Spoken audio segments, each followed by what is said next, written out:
Hey everyone, how's it going? Just getting ready here. Travis, Zaim, Stuart, Barry, yeah, Sumerian. Don't know that one. Lots of different names there. Lots of names I can't pronounce because I'm just a standard English speaking middle aged white guy. So straight into the political debates tonight. Just clearing up some trash off the desk. Alright. Currently waiting for iPhone 12 Pro pre-orders to open. Oh, okay. Hopefully I won't see one of them for a while. Wait for the parts to become available. And it's bad enough that I just finally bought an 11 Pro screen and that cost me a fortune.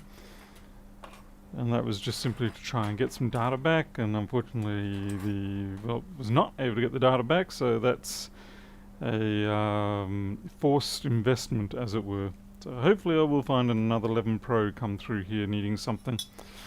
Hopefully. Otherwise that's 200 and something bucks down the drain. Tonight we're going to be trying one of these devices. I had these turn up from Banggood.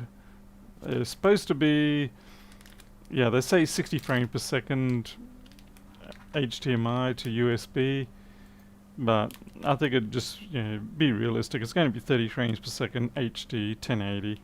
I'm not sure how good or bad it's going to be. When I look at it on the screen and I move the microscope around, there's a bit of tearing that I can see, but I don't know if that is actually my screen update. Because I'm using the Intel chipset, there is a inherent tearing issue that the Linux drivers have for whatever reason.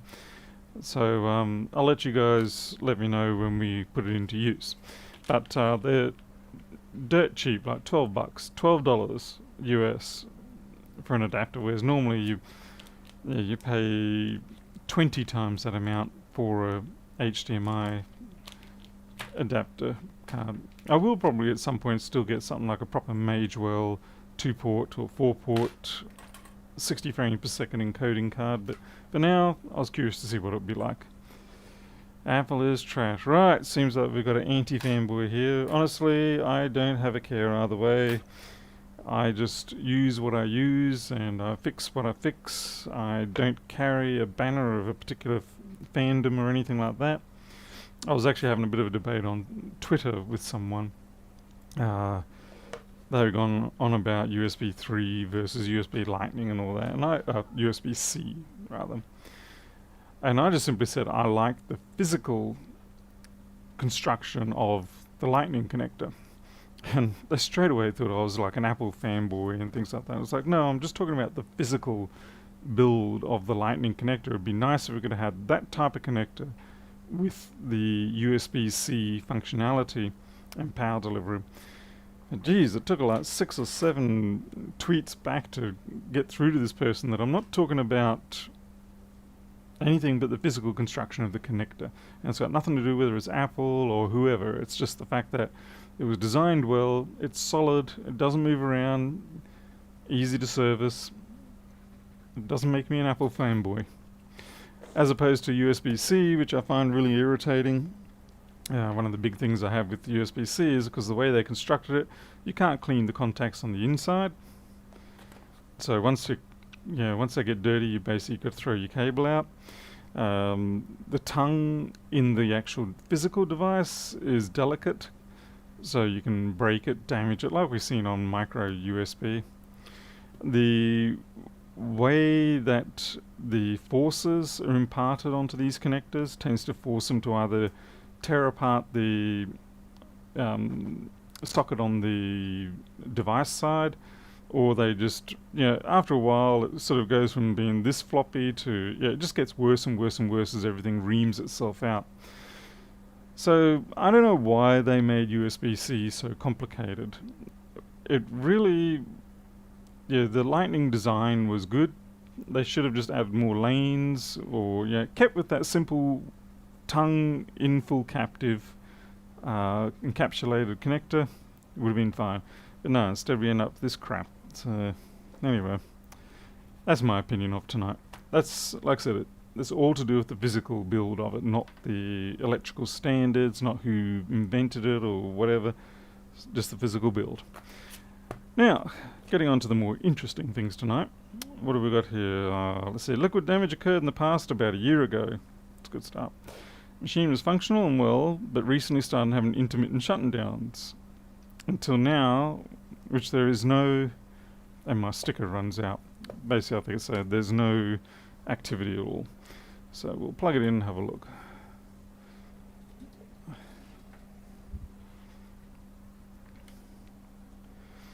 I mean, even on Macs, it's like, just flop this around, the contacts are intermittent.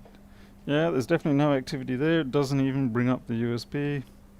So, which is a good thing, actually. Because if it was bringing up 5 volts or 20 volts and not booting, then we'd have a bit more of a complicated problem. But the fact that it's not even bringing it up gives me hope that it's a more severe short early on in the pipeline. So we might have a chance of fixing it. Hey Arnold G. Yeah, I was glad to get that SD card fixed. Sheesh. I knew I would probably find that fault once without talking to the riffraff on YouTube chat. It only took me about 20 minutes and I found it. Not for long. Off to drop client. Yeah, joy. Good luck with your real world life.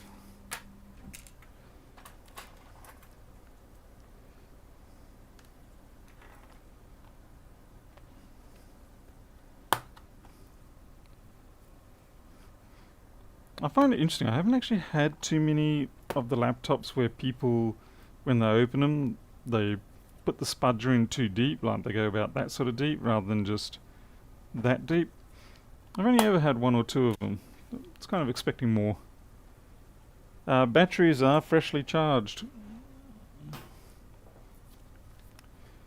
Steve K, you went and bought a Evo 862 terabyte. Cool. That's a fair whack of space. This drive's been removed. There's liquid damage all over here.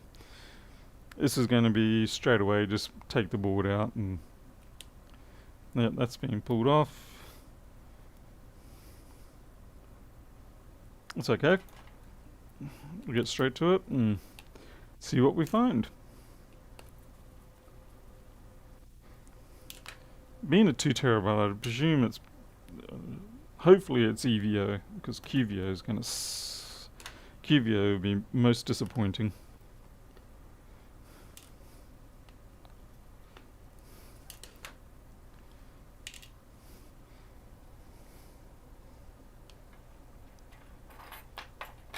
I need my T3.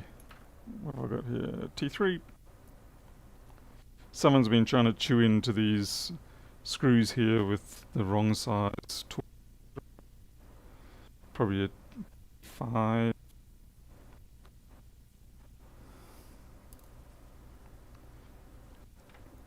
Someone didn't stop me from nearly doing dumb things. Got to properly disconnect the battery first. There we are, just lift it up a smidge. My microphone is cutting out. I'm sure it's not my voice.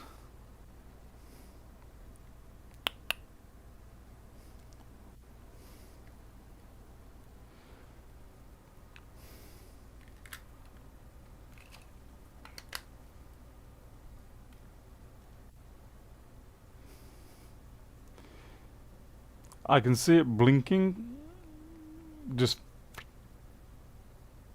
every now and then. I'm not sure why, because this is working fine.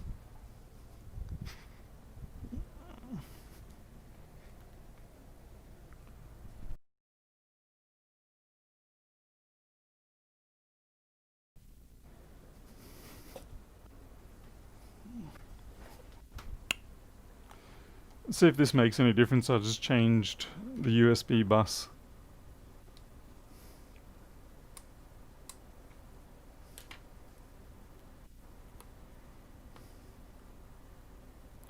Oh, somebody has done something bad to that one.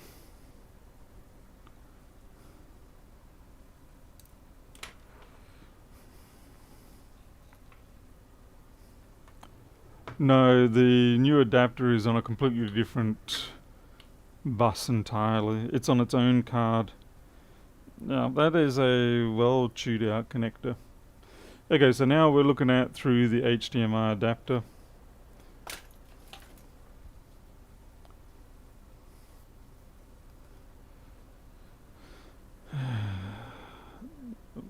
See if I can do it with the flat tweezers. No, I mean not tweezers. No, I'm gonna have to use the, let's see.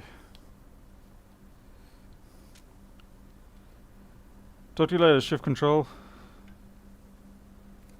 No, this is going to require the snips.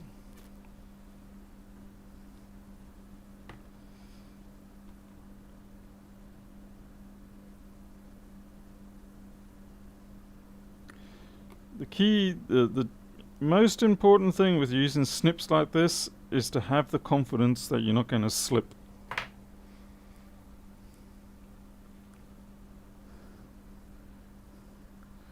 Jim, very sorry to hear that. Why did you run out of morphine? Let me know if you need me to do what I did before for you.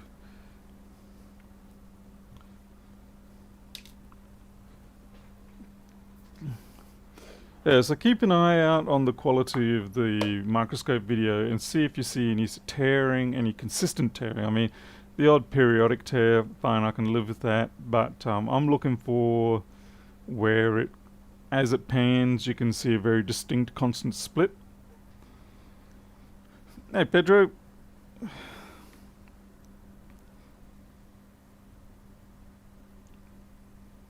It's ever so slightly stuttery, I think. Ever so slightly. Like I said, I'm not expecting much from a $12 adapter.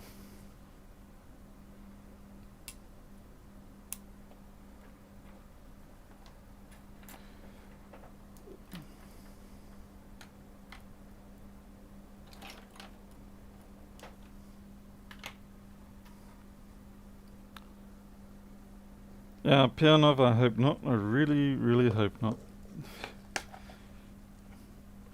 I'm having trouble with a 1534 that I have managed to do a time machine backup on, but I wanted to do a disk mode copy of, but I cannot for the life of me get it to, I can't get the iMac or any other machine to see it when it's in disk mode. And I have tried multiple different cables. I even bought the genuine suggested Apple USB-A to USB-C data cable. That doesn't work. I've tried the Thunderbolt 2 to Thunderbolt 3 adapter or USB-C cable. That doesn't work. The machine will come up in target disk mode. It will show the USB icon just floating around. And when I plug in the USB-C cable into the 1534, you get the faint bong, sort of like that boom. But that really sounds more like it's actually acknowledging that something's being plugged in as opposed to actually doing something with it. So I don't know what's going on. I may not be able to do the file copy like I wanted to, which is a shame because while I am happy that I got a time machine copy. I would have much preferred also to get a direct rsync copy of it. And I can boot the machine and run within it, obviously, since I got the time machine copy. But the trouble is when you boot as a user, there's certain files you can't copy across due to the fact that they're temporary or locked, things like permission issues. Yeah. So that's why target disk mode can be useful. Yeah, so I can't seem to get it to come up. Not rightly sure what I'm doing wrong. From what I can tell in all the documentation, I'm doing everything I should. Got the right cables. So it beats me. Maybe there's damage in the USB section, the communications section, as opposed to the power section. But then I wouldn't have been able to copy the time machine. So who knows? It is USB-C, yeah, and I don't believe it has Thunderbolt facilities over that, which is why I ended up getting the USB-A to USB-C cable, which is the data cable. And like I said, it is the one that Apple themselves sell. So there's really no excuse. If it has secure boot off lifeboat method, I don't think it has the lifeboat, no.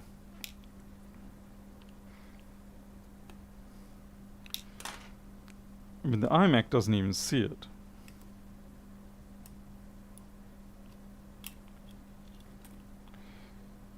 Wow, we've got a piece of that's lined writing paper.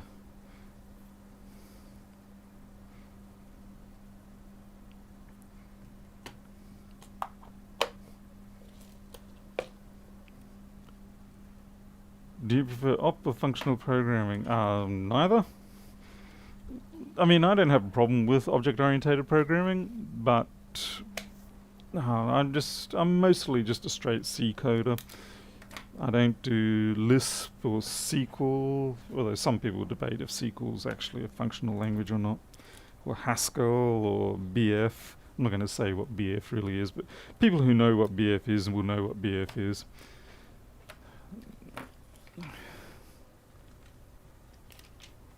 Michael Chan. Hello. Ni hao. Ni hao ma. Stick that there.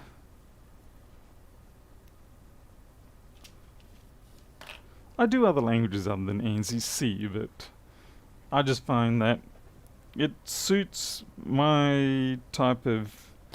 I suppose the debate is, do I use ANSI C because of what the type of work I do, or do I do the type of work I do because I mostly like ANSI C?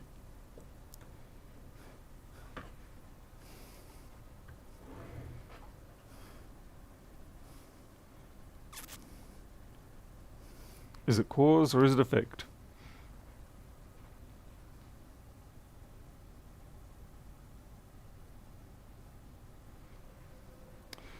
Anyway, right, well, yeah, that's that's some gnarly damage there.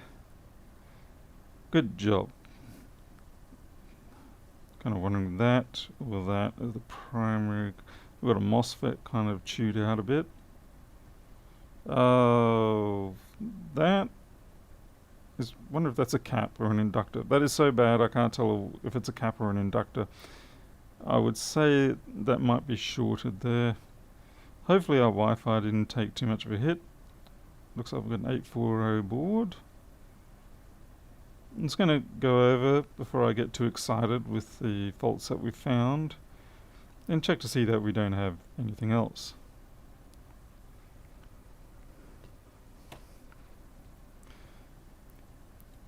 Well, Pernov, at least, Joe, you got me to start using strings a lot more and vectors. I used to always just have my own little library toolkits for that sort of stuff. Well, predominantly for things like vectors and linked lists. Okay, someone's chipped off the edge bonding for something here, so that's edge bonding. No job at the bottom of the screen. Yeah, I'm not sure, it might be an issue with... Let's try it again. There you go. Thanks. Hey Cam, how's it going? I don't know who Rossmann is. I was just told that if I put his name in my YouTube title, it'll attract all the weirdos. So I thought I'd give it a shot.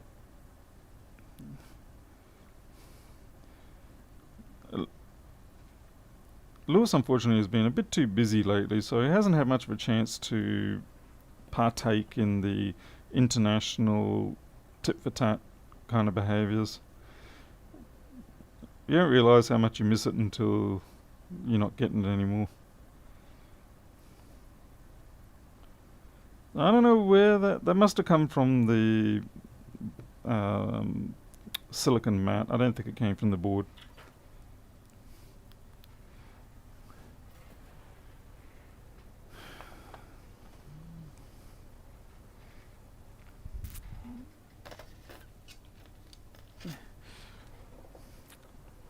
Lewis is very smart in the way he does things with regards to Apple.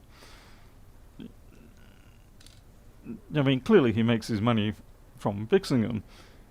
And clearly I make my money from losing everything that I put down. Where is my container? Oh, there it is.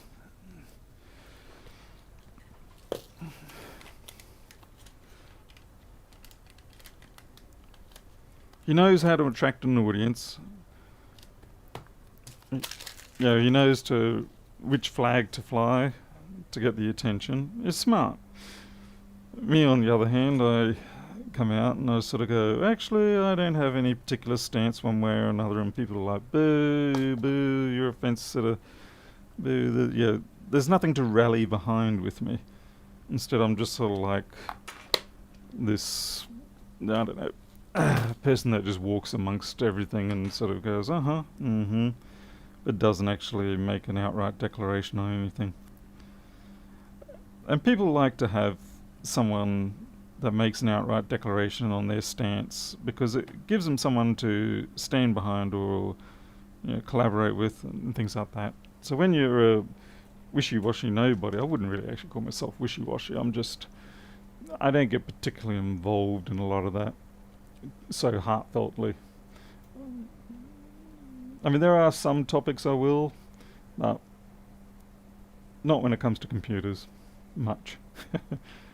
Let's see, what am I after? Continuity beeper, please. Rossmann, yeah, that's fixed. L4400 was the fault. And Paul guessed correctly. Or did he? No, that's got to be an inductor. There's no way that's a cap.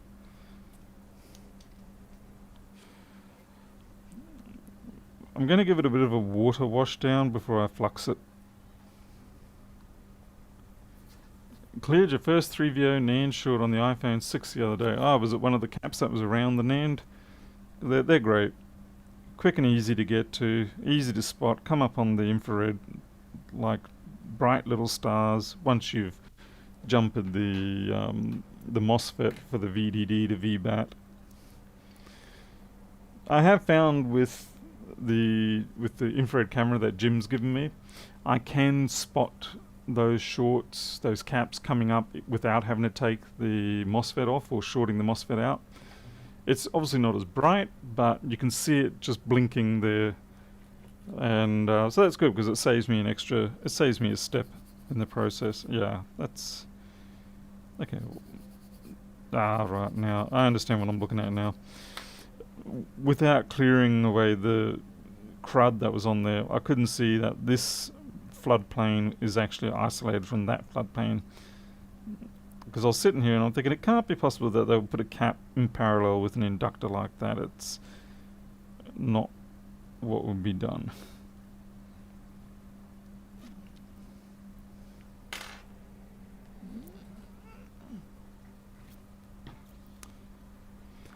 Yeah, what happened with the coil, unfortunately I shouldn't have thrown it out, but I did. Bugger. I'll just put one under the microscope.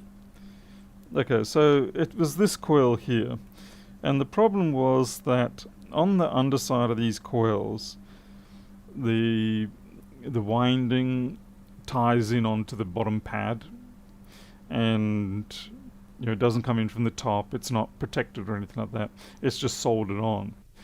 And what had happened is the corrosion had just managed to break that wire. And so where I was misled was when I was testing all this region, I was testing in volts mode. So I was seeing 63 millivolts or whatever on this side, which is where the clock was being generated. It was coming in through here. And then I was also seeing 63 milliamps on the other side. But that was just purely through just inductive pickup, and the circuit wasn't actually properly complete. So I was picking up the clock trying to do something, but I was misinterpreting what I was reading. And when I went back in the other day with the resistance mode, it became very clear that there was a problem there. So yeah, things like that often happen where you sort of get a bit blinded through the course of the live stream, and then you come back to it later and you go, well, that was obvious.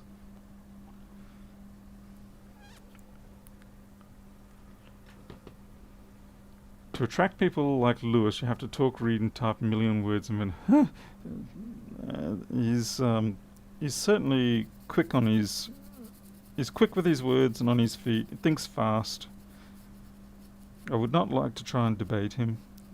I'd need too much time.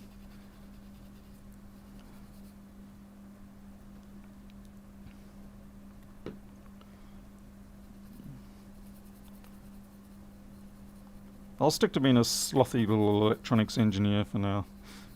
That'll do me fine. I wouldn't even like to try and debate Dave Jones. He'd just beat me to death, to a bloody pulp with his experience. I mean, Dave Jones has been here, there and everywhere. He's gone on walkabout more times than I've thought about it. He knows his stuff. He's got industrial, experience in the industry, theoretical experience, all of it. He's got it all in a nice package. And he's got a whopping great big Crocodile Dundee knife, just to prove his point.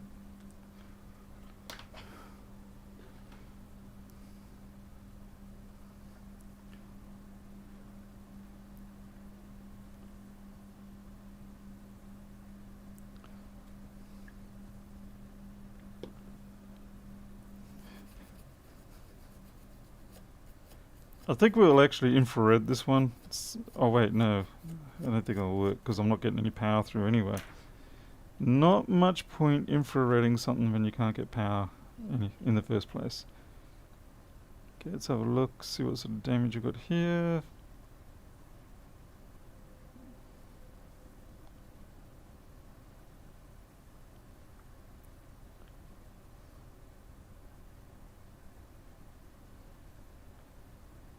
I find it interesting. This is a good example of what I don't like about the USB-C connector. So you got all this grind away here. It's chewing into the misalignment has caused damage to these contacts. And if you want to replace them, you've got to replace this whole module. Whereas if you design it the other way around, like they have in the iPhone with the Lightning connector, and you've just got wiped contacts, this sort of damage doesn't tend to happen. A lot of this is happening because of misalignment on the insertion, because when you plug in the US, I'm going to disconnect this here. When you plug this in, you can do that. You can do this sort of off-angle type insertion, and that's what just completely buggerizes up those pins. Whereas with the Lightning type connector, it first locks the tongue of the plug into alignment before it lets you take on the pins themselves. So with the Lightning, it brings it up to correct alignment, then you make the contact. Whereas this one, you can just let's bulldoze the contacts out while we're getting into alignment. That's what I don't like about the USB-C, amongst many other things. In terms of its technical features, the amount of data it can transfer, the power, everything like that, that's great. But why'd they have to go and ruin the connector? Do they not use gold plating on those? No, I don't think so. I don't think gold plating would last 2 minutes on these.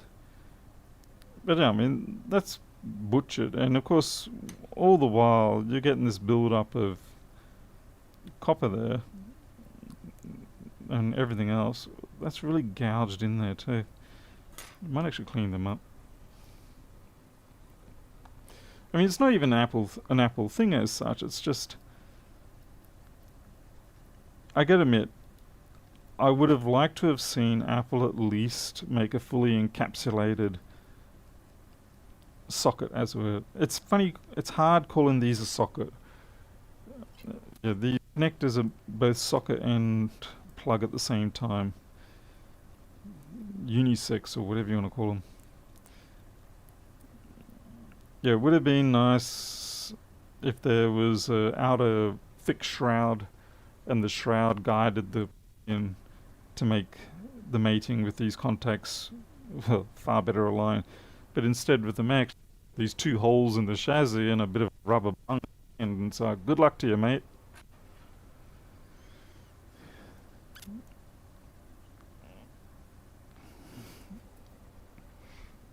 I wouldn't say that Apple is explicitly at fault in this particular scenario. I think it's just a they put all their effort into the technical features of the USB-C rather than thinking twice about the physical connection. About the only two USB connectors I like are the Mini and the USB-B. And that's about it. Searching on the sea is absolutely useless. I had my phone hooked up to the TV today. Simple force and movement table 10 centimeters closer was enough to disconnect the connector. Exactly, yeah. They, like I said, they could resolve that issue a lot better if on the receptacle side, like in the phone or the computer, they had a nice, what do you call it, high tolerance or low tolerance? Tight tolerance. A tight tolerance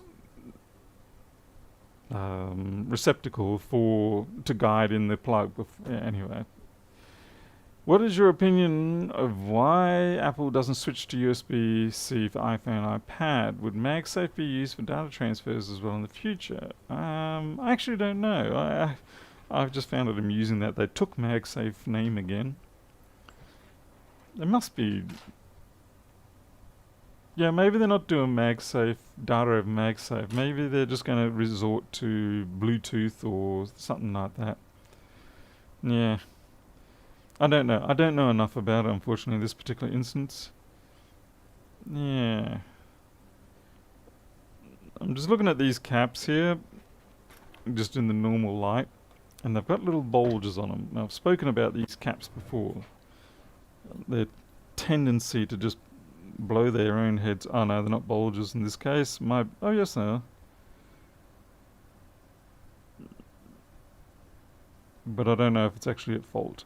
It could just be the casting of the plastic.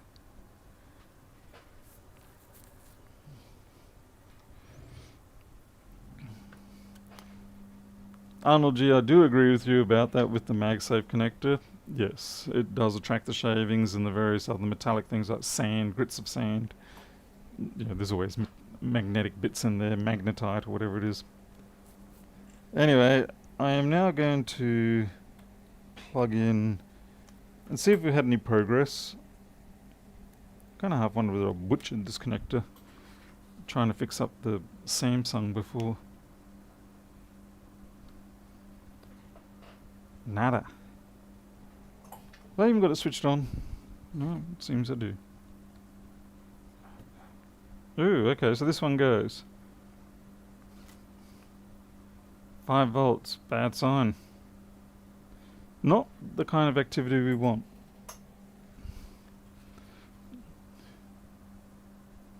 Yeah, ferrous material too. And like I said, in sand there's usually magnetite or something like that. Okay, so we've got absolutely nothing on this one. So does that mean we've got one dead? Do we have a dead CD3215?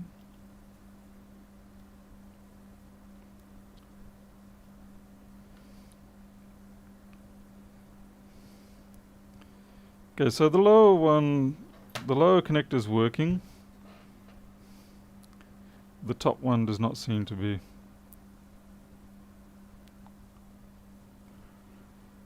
Aren't you going to test the lumpy caps? No. I'm pretty sure they're just a casting fault. Kind of like the last Star Wars movie. Lots of casting faults in that.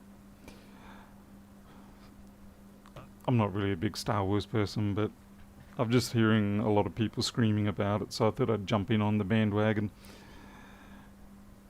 360.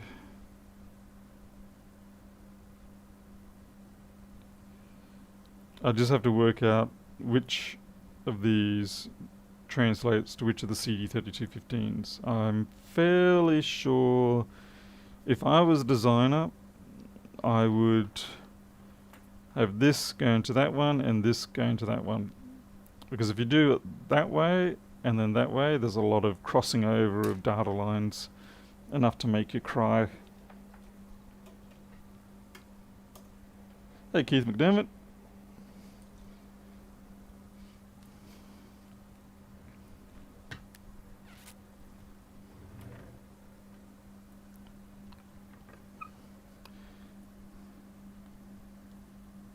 So what we're thinking is this here is faulty. Or the connector itself could be faulty, although it's happening regardless of which way I orientate it. And the chances of both sides being faulty are fairly low. Not impossibly low, but fairly low. You may have to take that shield off too. Doesn't hurt to do so.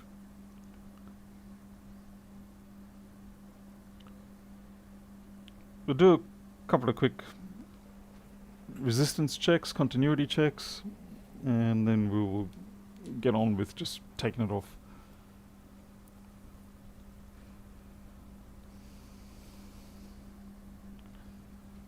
So how's the microscope camera going? 528.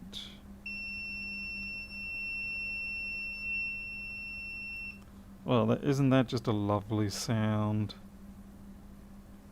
Whereas this one does not do that.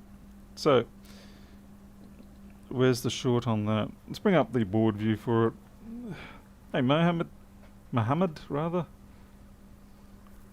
So is there a test of an SMC coming? Probably not. Hey, Barry. Simple is not an option for Apple. Is that the case, is it? Come on, flex board view.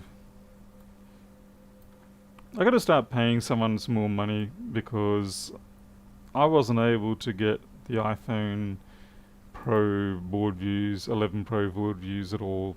I couldn't even get a schematic, to be honest. I see there is a PCB dock, but it's in Allegro PCB format, which sucks, and Pernov will not program an importer for it, so I'm just gonna blame Pernov. Anyway, I need to get the 840 board.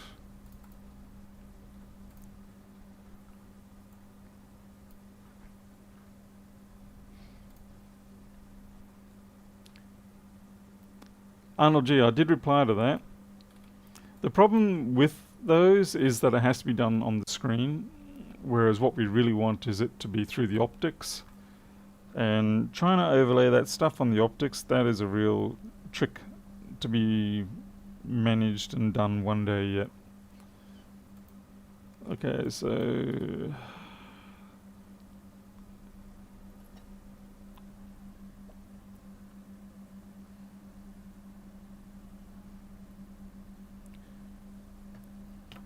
oh, I have a bad feeling about that. Okay, so this here goes over to this chip here, and I believe this is actually an EEPROM or something for the USB. Yeah, it is. That's not going to be fun. Hopefully that's okay, but certainly the power rail it's on is not. Well, given that it's short, I guess the right thing to do in this case is to inject some power and see what stars shine out of it.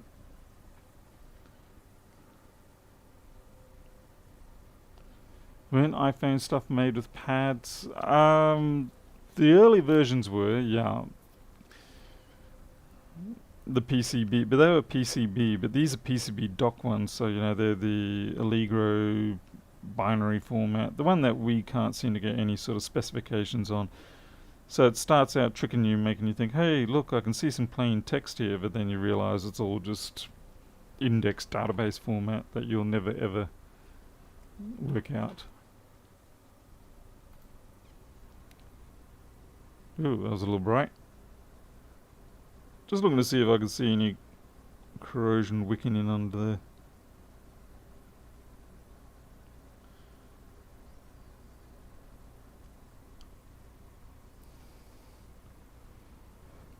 A555. Alright, we'll do some power injection. Just need to find a suitable site to inject from. I sound like a junkie.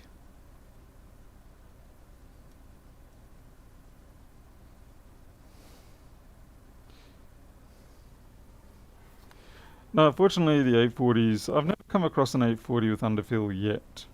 It's not to say that it doesn't exist, but I've been fortunate not to have to deal with that. The worst I've ever had is an iPhone 7 TriStar that had underfill. That was not a pleasant job at all. It was the one I did the video of. Brightness seems a little bit pushed, doesn't it? So drop it back a little.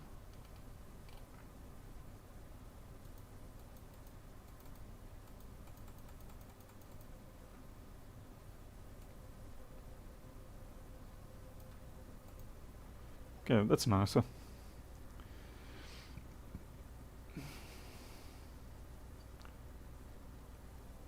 Oh, Pianov, I mean, yeah, I mean, we can work out the records when I'm talking to everybody when I'm sort of talking about this. We can work out the individual records often with the database formats, where they stop, start, how long they are, and things like that. But there's so much data in them that it's very difficult to determine what's what. And even with simple test boards, it's difficult to be able to even work out that, because a lot of those file formats often contain a lot of information that we don't use in the board view itself.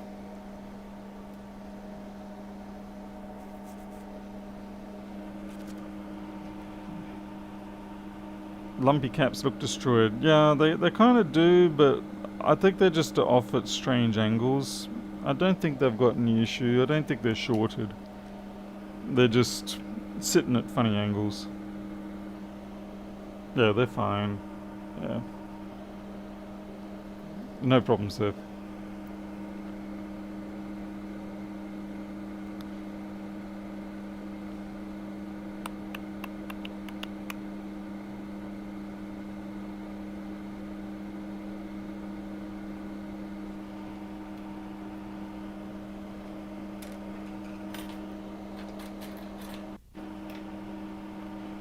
Unfortunately, the rail is on the inside of the cap here,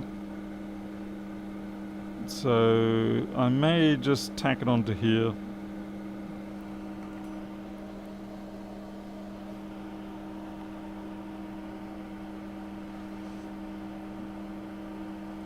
Yeah, that's true, Pelnov. There's a lot of cross-referencing going on, or chain referencing.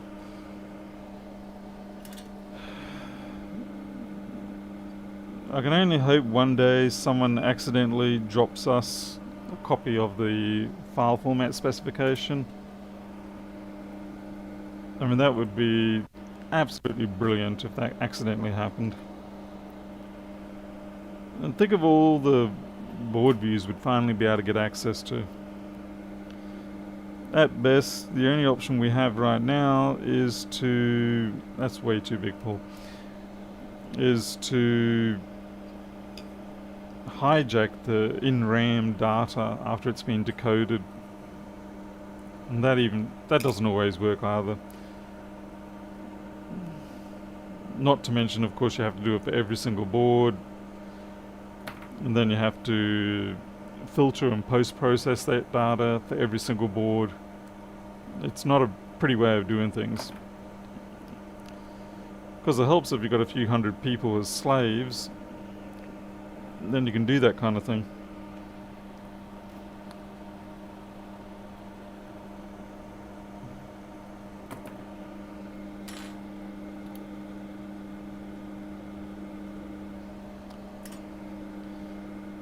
It's certainly a bit of a bugbear for us.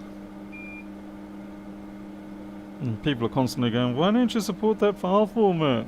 It's like, Well, if you can give me the spec for it, I will gladly support that file format. I will do it for nothing. And first you got to get it to me. Hey user.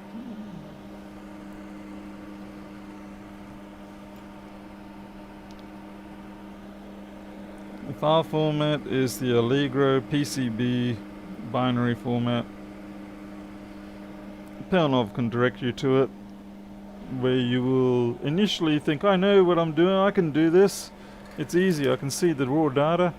And then after a couple of days of floundering, you will resign yourself to the fate that everybody else has.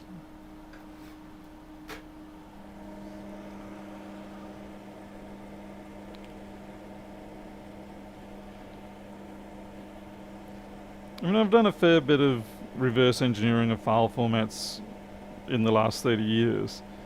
But these database file formats, they are no fun at all to reverse. I mean, I'm pretty sure Microsoft Word was an easier format to reverse, and it is an obscure piece of trash. But at least you could very easily create simple files and work your way up from that. Whereas with this Allegro stuff, even the simple files are way too laden. Alright. Anyway, it's a challenge. If anyone wants to do it, I'll pay you $500 US to get it. If you can deliver the file format to me, I'll pay you $500 US.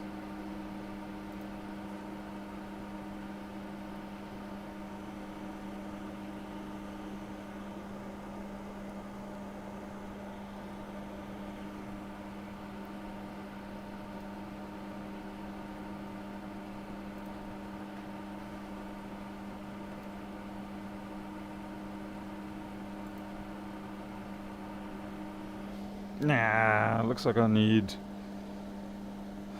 USB 3 bricks now.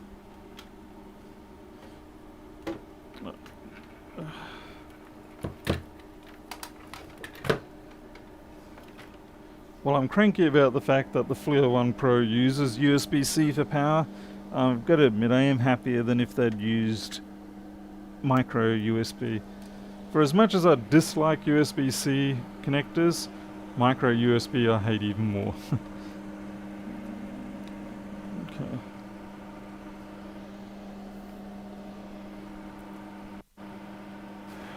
Demaris, alright, we're up to 600 now.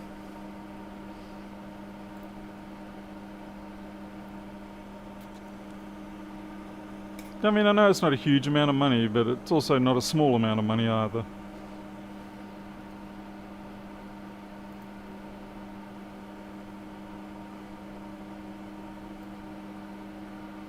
I think the max power of USB, I think it's 100 watts still, isn't it?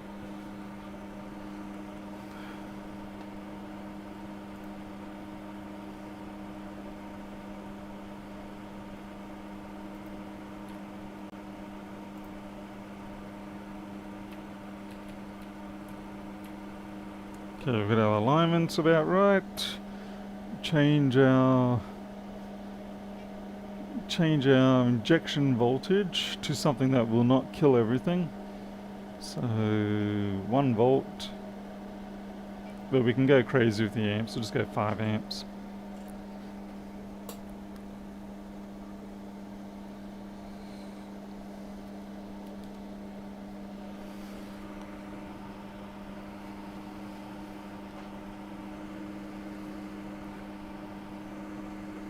Okay, so that's our ground. The only trouble with using fine wires like this is that a lot of heat gets burned up in the fine wires. Start at 3 amps, alright. We'll start at 3 amps to save the hearts of our audience, and I'll respect that. There we go. Should be a good start. We're mostly just going to want to focus on this area here. That's probably where it's going to show up the most. Let's see. No, it's not.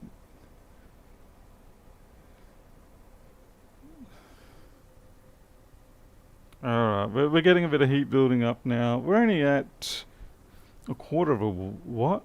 Yeah, a quarter of a watt. Pick up the nylon spudger pole, not the other one.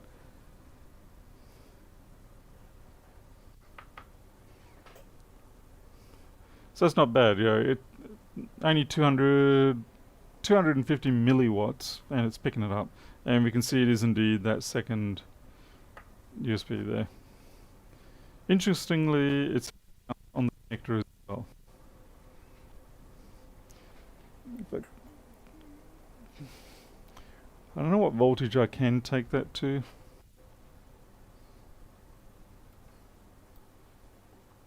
Let's see what rail is that. 3v3. So we can actually put it up to 2 volts. Shouldn't be a problem. And now we've got a full watt.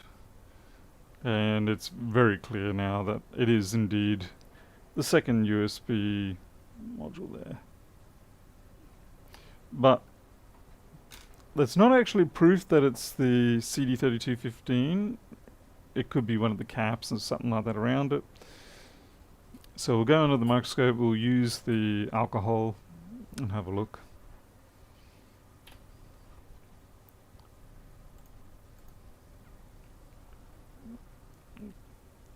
Let's leave this on charge. We've got a bit flat.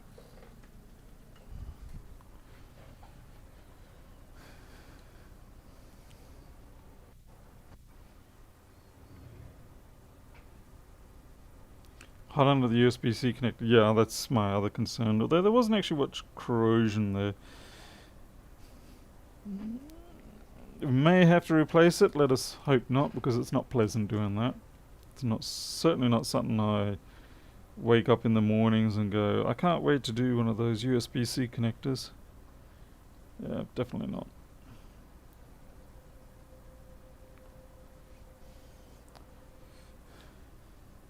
Okay.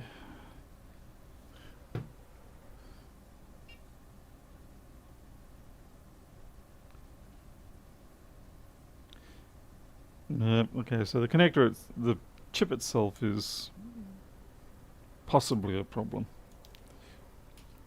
Again, not guaranteed, but possibly.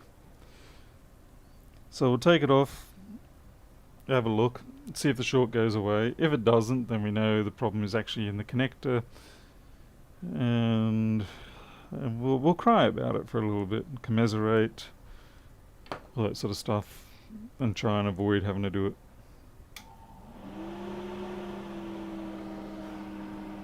Disinclined to, given the amount of general junk that I saw on the board, I'm disinclined to just re-hot it. I would prefer to take it off, re-ball it, or replace it.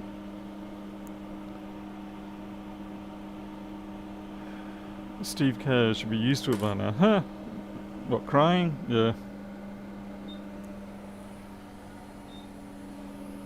A3X. I don't know if it's the adapter or what, but it definitely feels like a clearer picture on the microscope.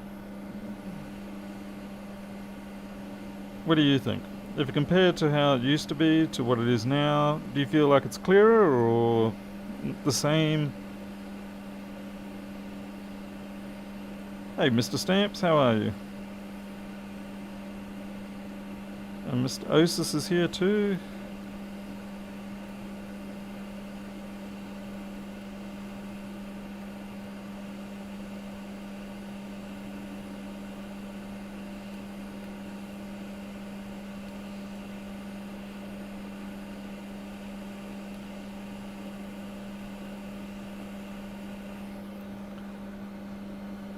Well, no real corrosion under there that I can see. What about under the chip itself?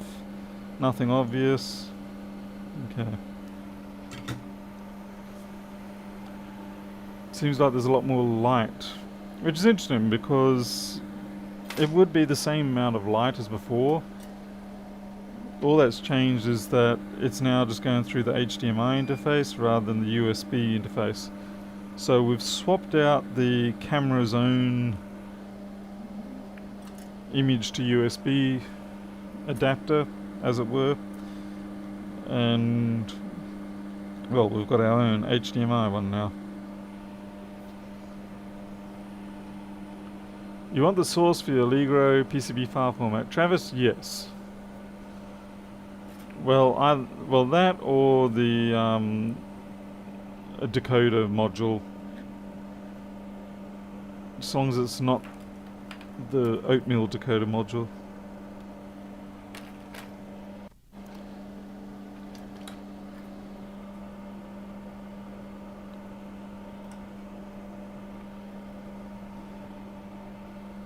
Well, good luck, Travis. I really would appreciate it. And if you do that, that will be $600 in your pocket. Sharper is probably what I'm thinking, yeah. And it would make sense that it would be a bit sharper simply because of the fact that I imagine that I've got a really crappy idea trying to use a micro pencil to help me clear up those pads. What was I thinking? I was thinking it was a backlight driver.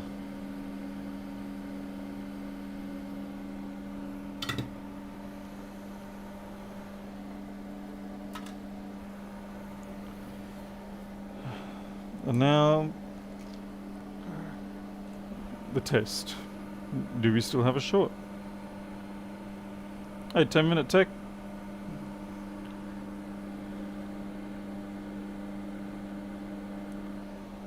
And we do not appear to have a short anymore.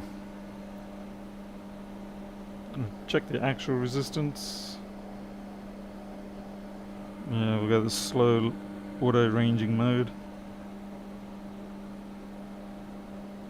Oh, that's far more like it, 2 megabytes.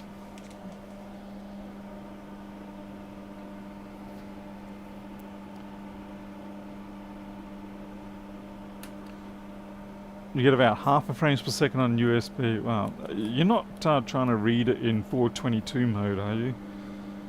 If you do any of these USB cams in 422 color mode, then you'll lose all your frames per second. I gotta admit, yeah, for $12, like I said, $12 for one of these from Banggood, can't complain much. Certainly a PCI card would be better, but $12, who's arguing with that? Not me, no siree. Fixed customer can take from here. Alright, so what have we got? Got C00 types. Let me go through my collection of trash. Oh, here we go.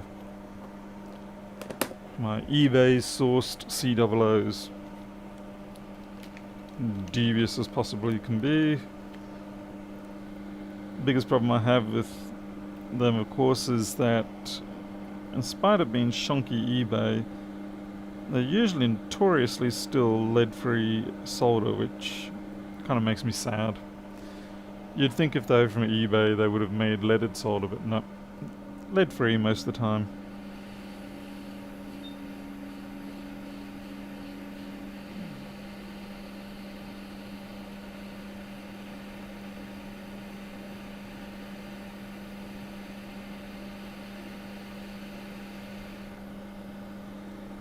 Okay, it's nice and flat.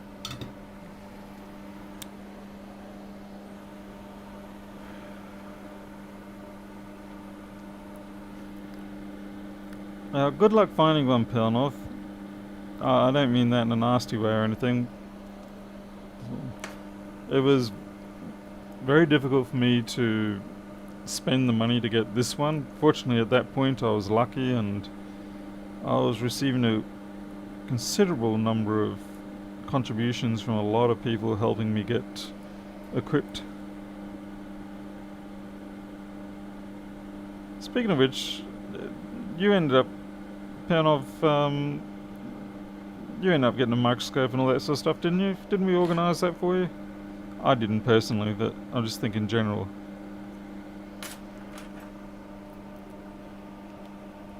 Travis, that's Chris Long's favourite tech spray. It's on the tools page. Tech spray 1823, number 4, 25F. 25F is just 25 foot long.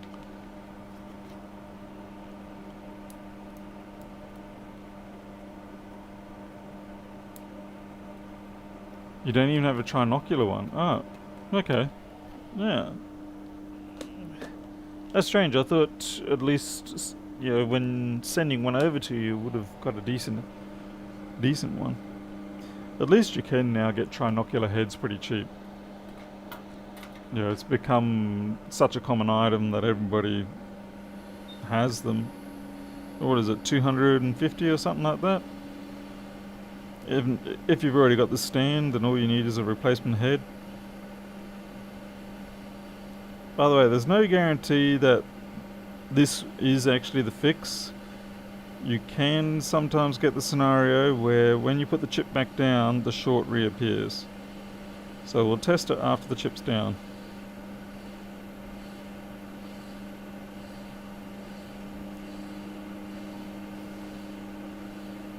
I'd concurrently be surprised and not surprised if that happened.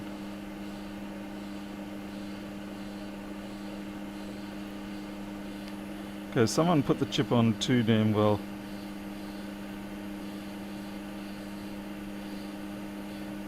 That's what I hate about lead-free solder. Takes forever. Still more than €300. Not going to invest that. Need a camera for the ocular.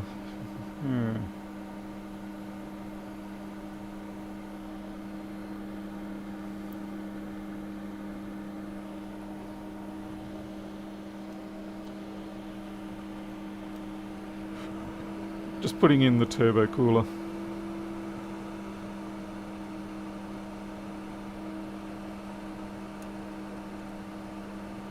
When you do buy the microscopes, the mount, particularly if you've got the dual boom stand mount, that's what chews up most of your freight cost, because that's like, I think, 20 kilos on its own. But you should be able to get a replacement head fairly, with shipping and be cheap. Alright. We'll test to see if the short has stayed away or whether we have it back again.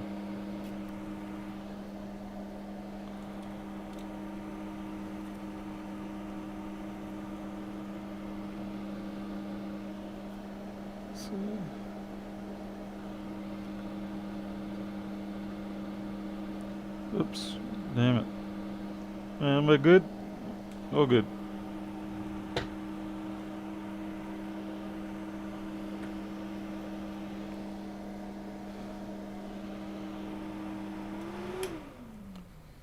Good, see how we go, see if we actually get some output now on that port. We do. 5, and we now got 20 volts, so that's what the fault was.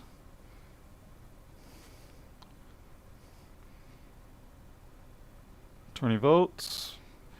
I feel bad for the circuit board, the computer, when we do this sort of testing, because basically it just gets started and you rip its power away.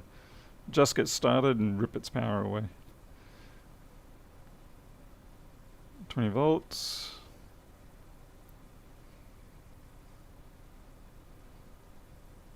$20. Okay, so all 4 positions are good.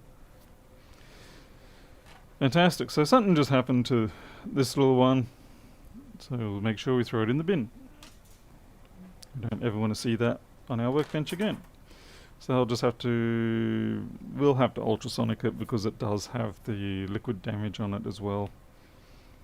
That's fine. Let me put in my notes that Paul was a genius who fixed the fault. I've got to prop myself up a little here. 245.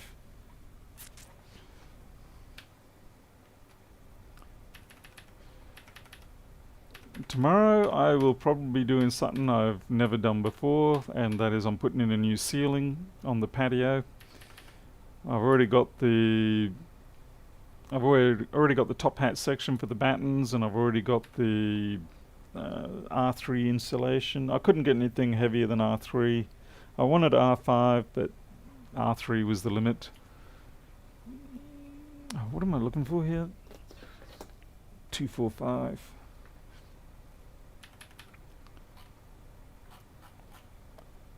Okay, note. U3200 was at fault. U3200 faulty. Shorted. What was that rail?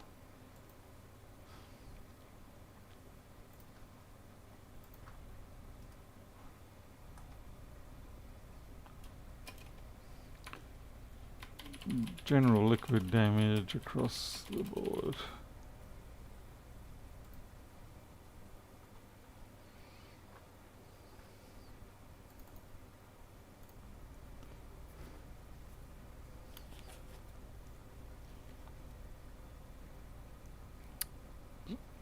What's that, Barry? Shazzy now? What? What Shazzy? Boot Linux Live on the one you need to copy and DD rescue. I don't think I'll be able to. I have a feeling that it's an APFS petition, and I'm pretty sure it's secure boot locked.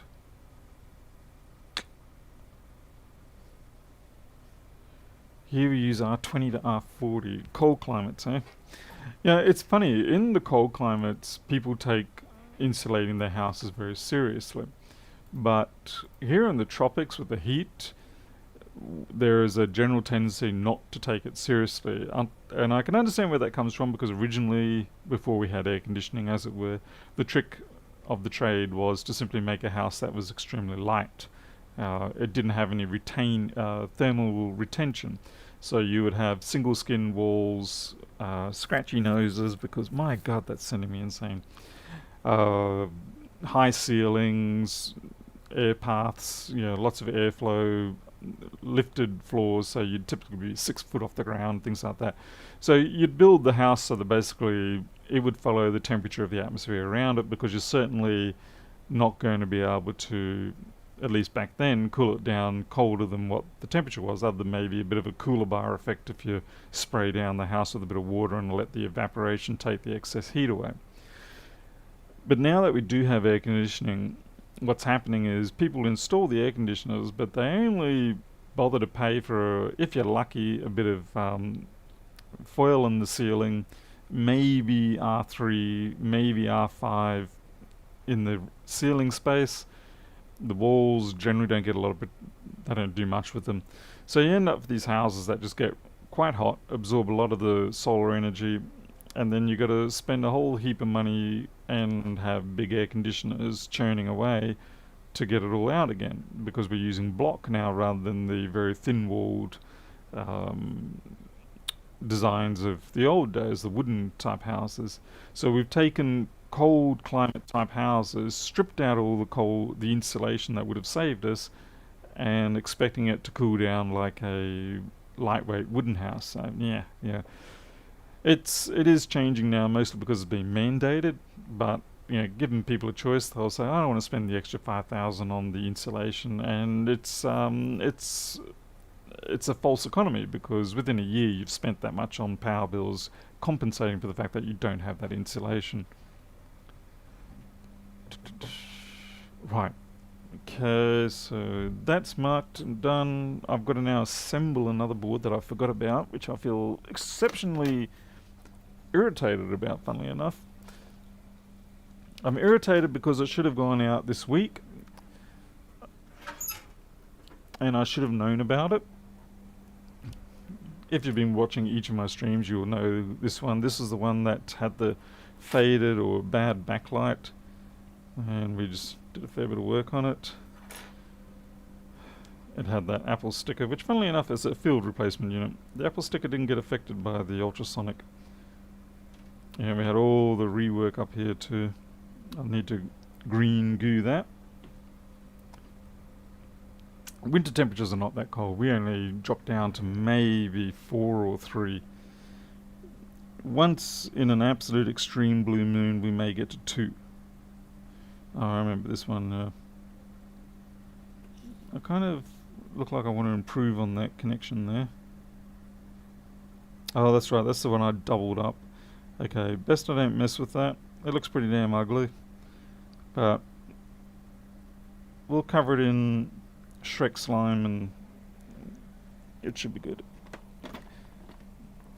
I've been trying hard not to get overly pedantic on the appearance of things. I mean, I do like to make sure that things look well, but I also think sometimes I end up creating a lot more work for myself when I shouldn't have. Okay. Yeah, that's a lot of green goo, I know.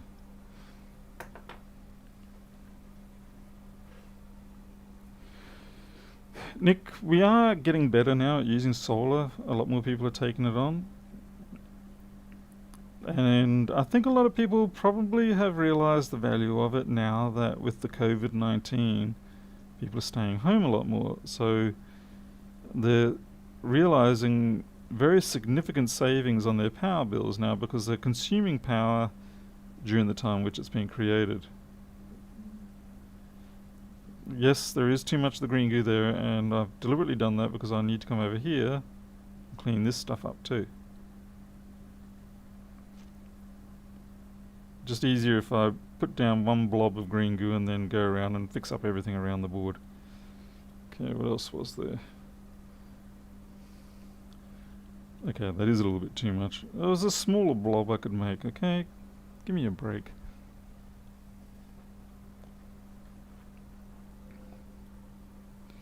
User, if you're...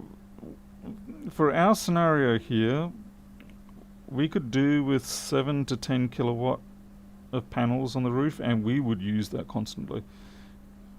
The scenario I have here is perhaps one of the more ideal non-battery home solar setups.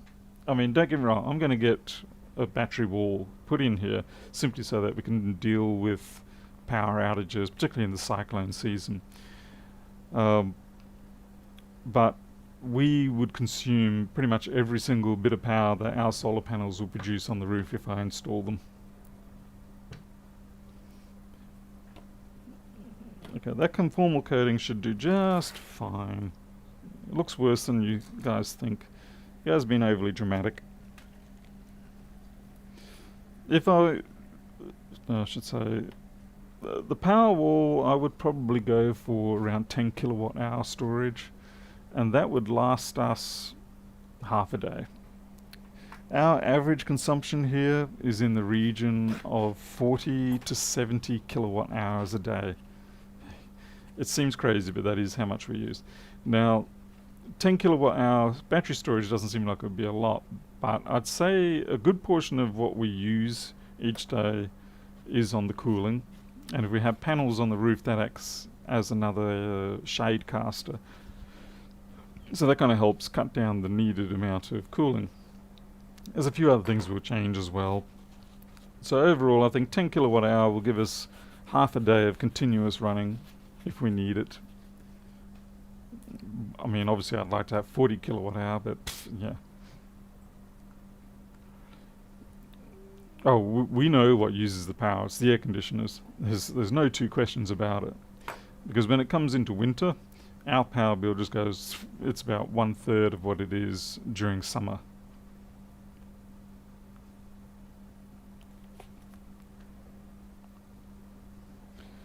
And ideally what I would like is if the inverter would support the ability to tie in an electric vehicle, so that then you have the house storage, say 10, 20 kilowatt hour, your electric vehicle storage, 40, 80 kilowatt hour, whatever. And then, you know, you're pretty much set for life there. Okay, just curing that UV.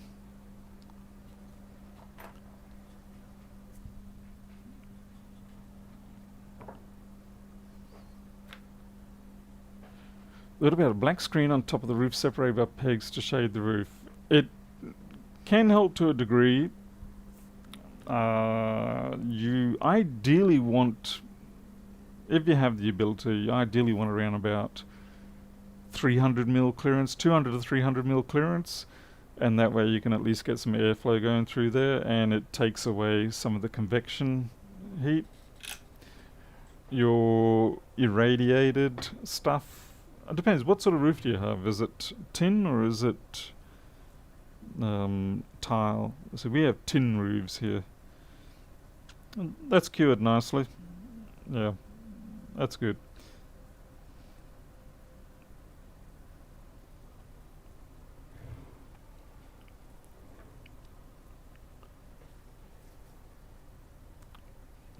Oh, right, yeah, if you get snow, yeah, nothing much you can do there.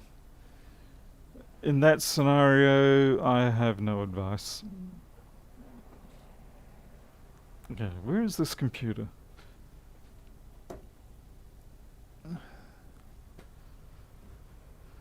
Looking around the room trying to find where I put the rest of this machine. Okay, now you need to be ultrasonic. So you go up to here. Ah, there you are. My bad. I moved the slot that it was in. Shouldn't do that. Once it's in a slot, leave it in that slot.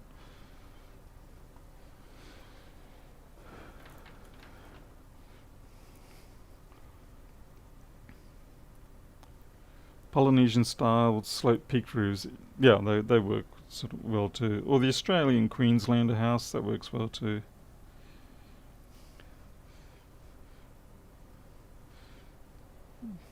In most of my childhood, I lived in a Queenslander house. So like you got 11-foot ceilings, 6-foot floor, like as in you have the ground level, and then you have the actual floor of the house is 6 foot up, and then the ceiling is another 11 foot up, and then you have a fairly aggressive pitch on the ceiling, on the roof rather.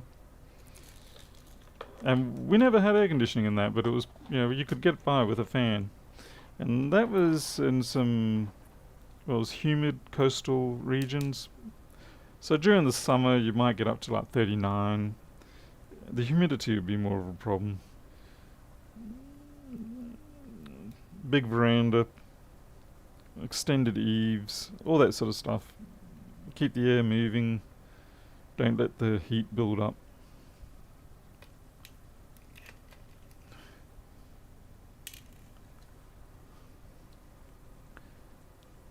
Shingles, yeah. I mean, they do use them down south as well.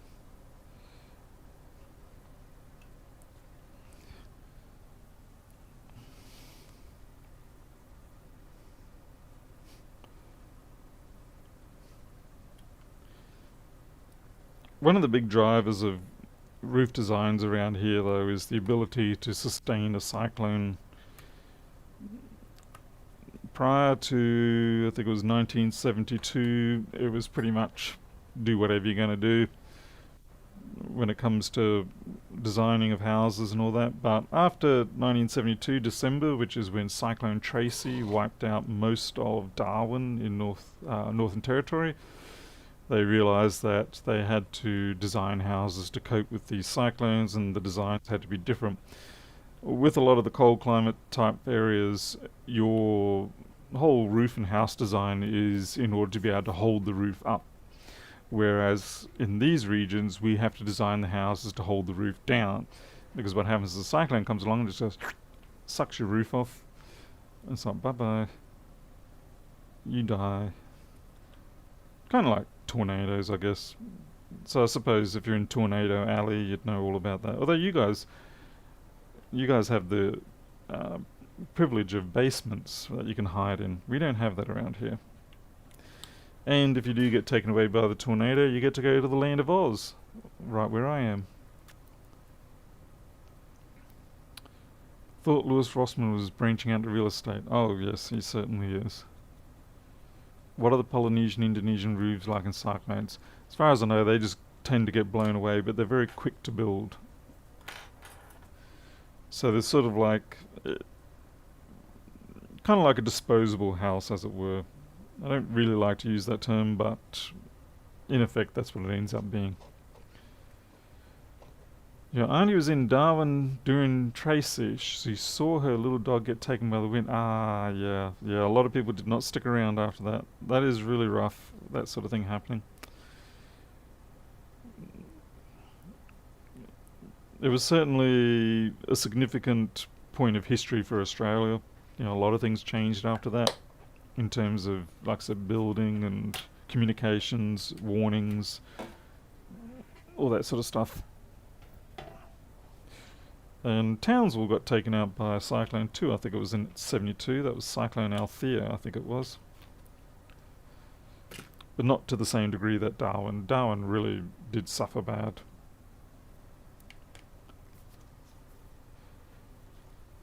You forgot to clock in 6 minutes ago. Don't blame me for that.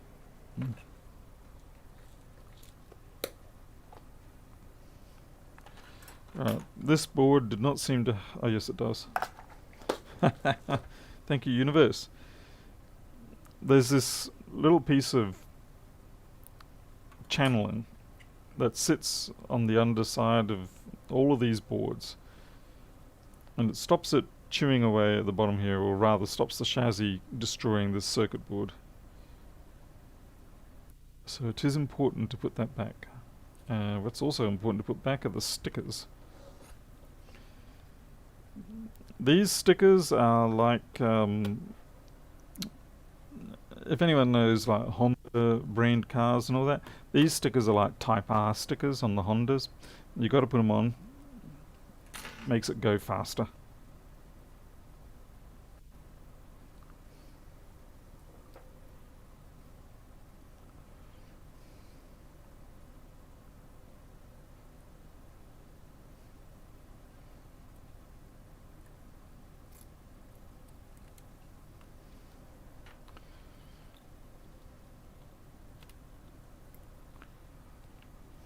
Yeah, red. If you get the red Type R, that's even better. Yep. That's when you've truly knocked it up a notch.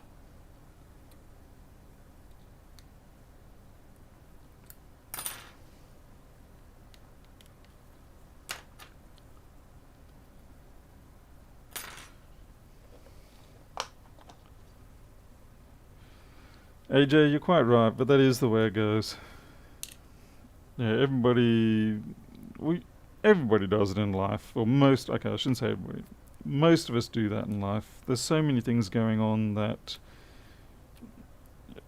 it really is a case of the squeakiest. The squeaky wheel gets the oil and all that sort of stuff. There's not many opportunities in life where you are not already run off your feet so much that you can actually sit down and properly do these things. Yeah, I'm missing one screw, am I? No, I'm not. I'm good. We tell ourselves that we should be doing these things the right way, but reality so often says otherwise.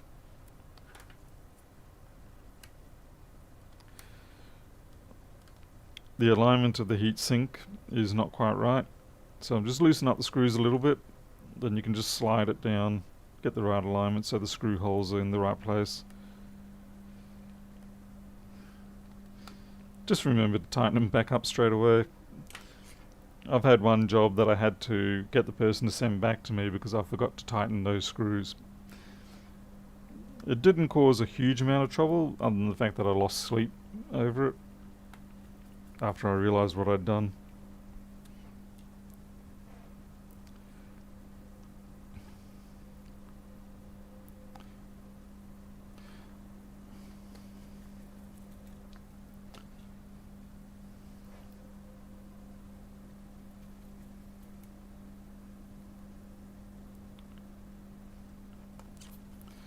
After we've done this, we do have another 1466, and since it's only 11:15, we'll actually have a shot at that.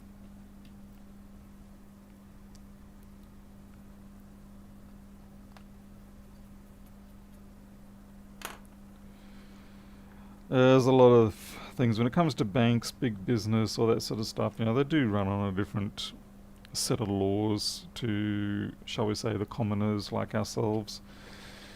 Unfortunately, I feel like, for the most part, if we are ever so lucky to, I don't know if elevate's the right word, but if we are ever so lucky to get into such positions, I think we feel so burdened by what we had to endure to get there that we will then gladly take the privileges that come with that position.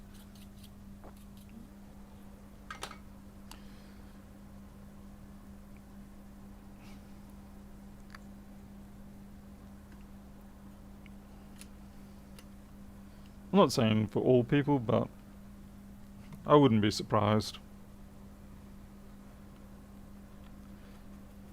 Okay.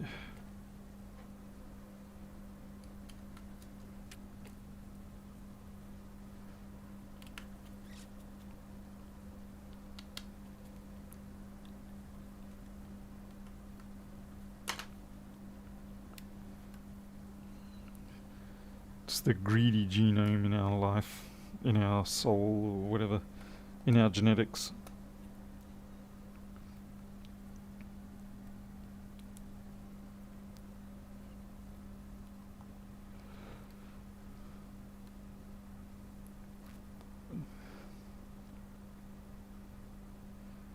Yeah, you use I think the thing that frustrates me with the banks at the moment is that you can be a sole trader like I am, and please be aware I did choose to be a sole trader business type myself. You know, it wasn't as if I blindly walked into it not knowing what it will cost me in terms of general acceptance of business and things like that. Anyway, I did. Why are you not lining up? What have I missed here? This is one that I... Dear sweet Bridget, please don't be like that. Please don't be a smidge short or something. Yeah, the downside of being a sole trader is basically the banks look at you as if you're a very significant liability, untrustworthy, and yep, that cable's too short. So we just pull it out a little more. I know why it's a little bit too short, so it's okay. As long as you know why something is what it is, you can, and yeah, you should be right. Michael Kiram, yes, you're right. It has been a long time. Where have you been? Making $1 million, I hope. But yeah, as a sole trader, you are not looked upon as if you have any security. From the bank's perspective, you can close up tomorrow, disappear, and take everything.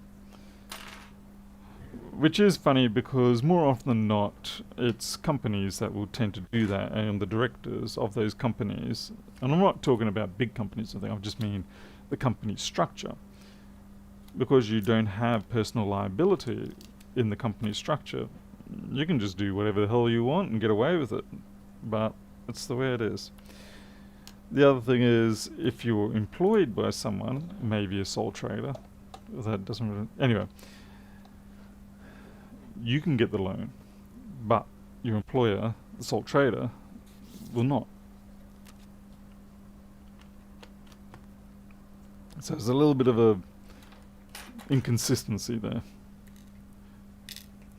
But like I said, when you choose to be a sole trader, you are aware of that problem. So essentially, if you want to get things like homes, houses, cars, or assets, you have to resign yourself to the fact that you're going to have to pay cash pretty much for them.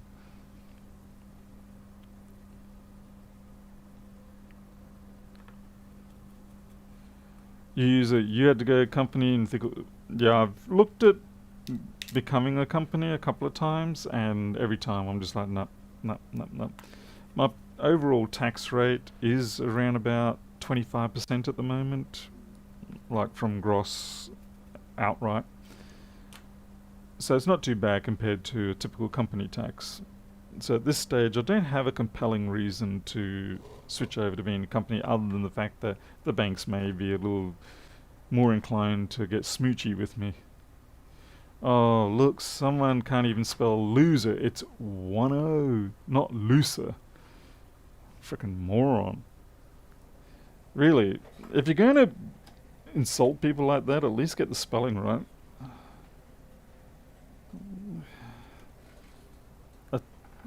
That's just beautiful stupidity.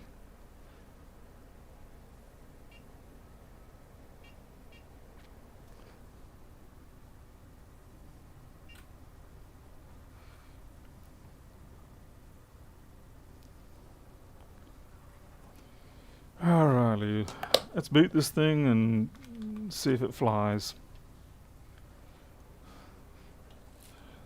Might have to let it loose.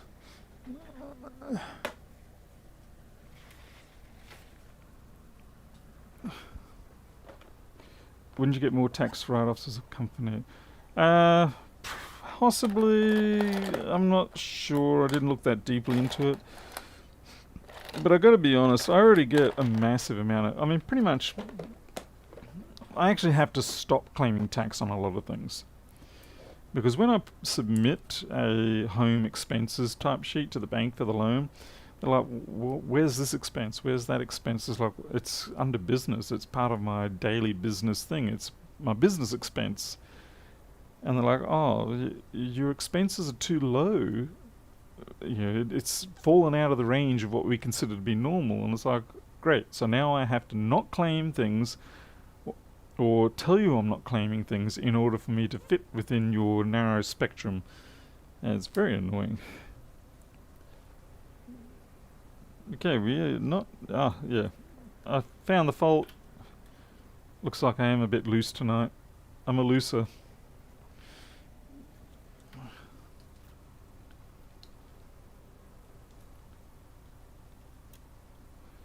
You had to do bi-monthly audits. Nah, stuff that. No way. That's the other nice thing is I don't even have to do stock take because my iPhone's basically that's all I have. iPhone parts stock is under 5,000 Australian dollars worth, so I don't have to do stock take either. So being a sole trader does have its upsides. Tax returns are just a complete walk in the park, really. All you have to do is simply say, I grossed this much, this is how much my expenses were in total, what's left is my income, and then they tax you on your income as a per normal income tax. And that's it. And again, the banks do not like that. I took it down to the last time I submitted, the bank's like, well, where's all the details on, why is your tax, income tax form so simple? Where's all the information? It's like, well, it's all in the sole trader expenses and things like that. So I had to then hand over all my income expense balance sheets and things like that. But it's quite strange that a lot of the banks simply have no idea how to handle sole traders. I thought you were Lewiser tonight. Oh, maybe so, Andrew, maybe so. Yeah, Jay, it's the secret sauce that makes computers go, isn't it? 1, 2, 3, 4.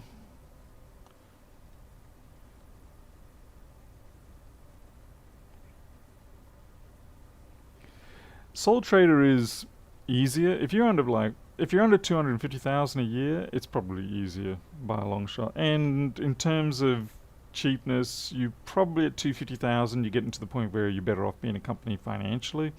But I think overall, in terms of simplicity of doing business, then sole trader wins out. So you cough up another 10,000 maybe a year for the fact that the convenience of being a sole trader. Honestly, 10,000 out of 250, I'm willing to cough that up for the sanity that it brings. Alright, so this is it. This is good and running. That's all I really need to care about. Let's just double check that the webcam's working.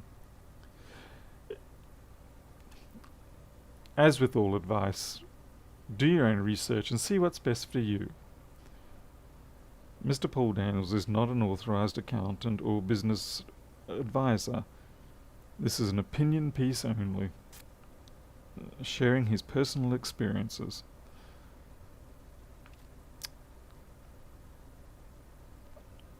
Just do the temperature checks. They look good. Everything's in the blue. Everything's in the black. So if I'm shut down. So the spammers are off early today. Yep.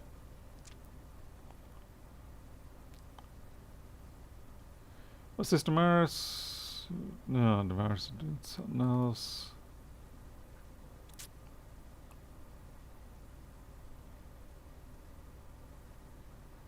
Finished up the company and tax department came back the tax returns for 3 years after I closed. Oh, yeah, that's the sort of notice and letter you don't want to get. I had that with a bank this week. I closed my last credit card back in December last year with one of the banks, and during this week I get this SMS from the bank saying, this is a notice to say that you haven't paid your due fee of, it was something like $39 for outstanding interest or something like that. And I was like, what?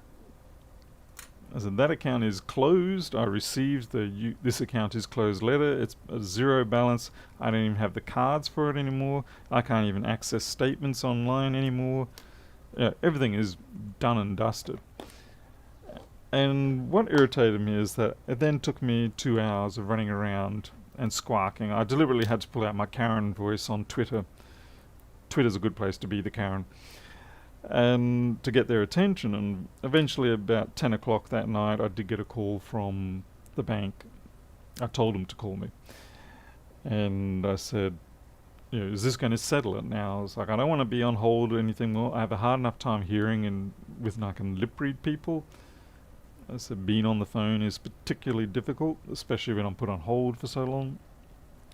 Anyway, so supposedly it's sorted out, but I imagine it was one of those things that if I had the time and inclination, it might have been worth actually scratching that itch a little bit more and finding out why it was that the bank did that. How did they botch that up? I would start requesting to look at the banking source code, and I would be qualified to be able to ask that. Things like that. Start digging into what in the heck did the bank do in order to make that sort of mistake. I suspect they probably didn't want to take that risk. It's a shame not to have the time and inclination to do that sometimes. Oh, tomorrow's no trouble at all. Cormac, well, I thought you'd be working.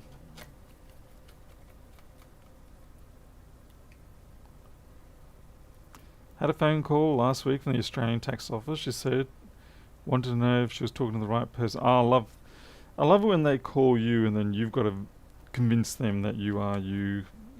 Particularly when it comes to receiving money, not receiving, paying bills or something like that. And you'd think these companies would want somebody to pay it. They don't care who pays it. It's like, I'm here to pay a bill. Oh, we need to verify who you are first. Give us a blood sample and maybe a stool sample too, just to really check you're not cheating us, Gattaca style.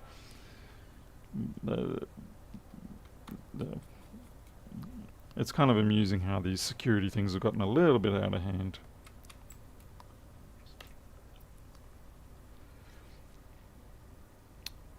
User, possibly so, but it shouldn't be accruing any sort of interest or anything like that. So that was the thing.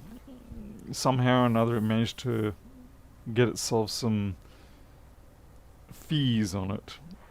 And it wasn't just the annual fee. I could understand if they botched up and just put an annual fee on there, but it was something more than that.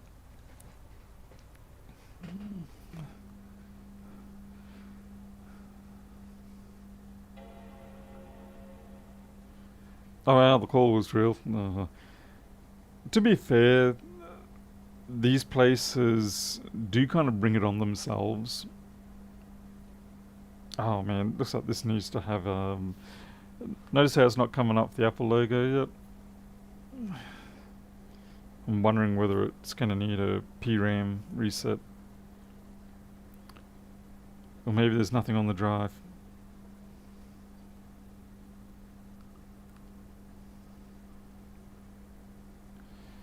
Or maybe you're not fixed at all.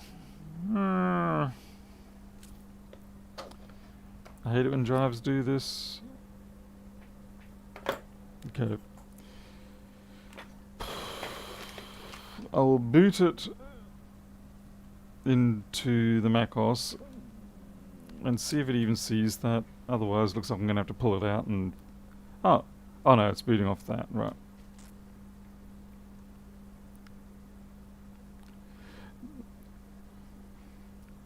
I also love it when the companies hide their phone number from you. Like the legitimate company, the bank, the tax department in particular, they love to use private number.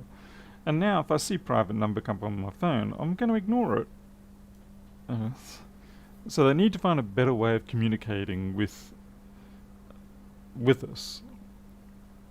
Because right now, in many ways, they're scammier seeming than the real scammers. Put in the wrong drive? I don't think I put in the wrong drive. I'm just going to see... actually, disk utility is what I want. You see if it even is listed. Okay, it's there. It's empty though. Well, I hope that is what they want. I will check with the customer to see if it is actually meant to be empty. If it's not meant to be empty, what I can do is I'll do a DD rescue, clone that drive, find out what happened. But yeah, that's physically there, but no content. I just have to find out what happened. Shut down. Sometimes people do this before they send things in, they just wipe the drive.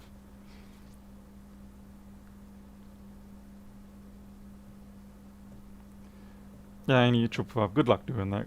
I'll let you get started on that. Tax return appeared in my bank account today. Oh, rich. Drinks are on Tom, everybody. Tom's chucking the party. I never get tax returns. That's because I don't pay tax during the year and I've got to pay it at the end of the year. I mean, there is... you do have here what we call pay-as-you-go. And so every quarter that of the year, you pay the estimated income tax that you would have paid based on your previous year's income. It's not a bad system, at least these days it's not so bad, but the problem can be is if you have an excellent year and then the next year is not so good, like maybe this year, COVID taking out a lot of people. And previously, with the tax department, the Australian tax department, you could not request not to have to pay that based on the fact that you're having a crappy quarter or a crappy year. And so you would have to come up with all this money to pay in advance income tax on an income that you weren't receiving. And that is actually how things start to unravel for me. About 15 years ago, I had some superb years when I was doing my software development, my email content filtering server systems, and then things just changed and I had a bad year. But the tax department came after me for a whole bunch of money that I simply did not have. And then you wouldn't be able to get that money back until the end of the financial year after you'd submitted a new tax return and they go, oops, sorry, we asked for too much money. And so I had to fall back onto credit cards. And that just got way out of hand, cascaded, and so debts had to get shuffled around and things like that, all because I could not get the tax department to give me a reprieve based on the fact that I was having a crappy year. So that resulted in around about 10 years of financial hardship, amongst a few other things, but it certainly didn't help. And I only just closed up everything December last year. And fortunately, moving back into repairs, IT, software development again is what managed to get me out of that hole. The hole was in the 6-digit range. So it was quite a steep one to get out of as a sole trader, single person. But we're there, we're out of it now, and we're doing well, but it's certainly a bit terrifying looking back at how easily you can end up in these holes, all because of the fact that you can't get a large government department or industry like that to understand your situation and give you a bit of a reprieve. These days, they seem to have learned their lesson. You can now do that sort of thing, but back then you couldn't. Alright. Next machine.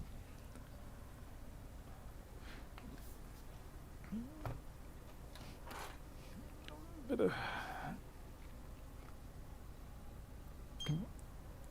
do we got? Water damage cleaned. Cleaned off the corrosion, the board, have pictures to show if you need to see the keyboard and mouse. Okay, alright. So this has been worked on partially. It hasn't had board repair work, but it has had cleaning. It's not as bad as board repair work, at least. Nick L4400. The actual coil wire that's on the bobbin, it had a tiny break in it from the corrosion.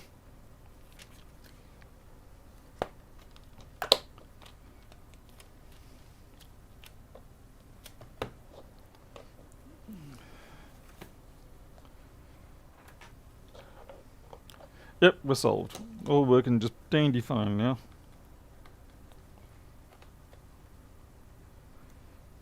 AJ, why would you do that to me? Unbelievable. You're supposed to save that sort of jinxing trash for the likes of Lewis Rossmann. See, Lewis could do with doing an SMC reball. I have not seen him do one in a long time. I especially like the types where he puts it on one row off, and then we live through the great excitement, anxiety, and jubilation at the end when you just push the SMC just perfectly and everything skips across one row and it all works. That's fun stuff.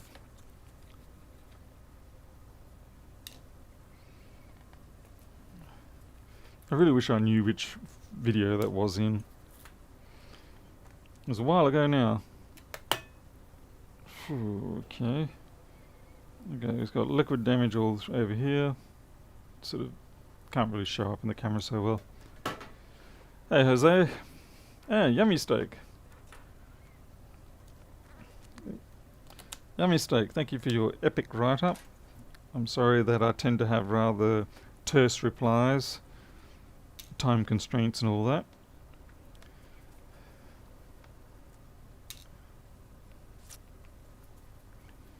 Could be worse. Anel was on earlier. Oh, right, okay, yeah. Thanks for the warning.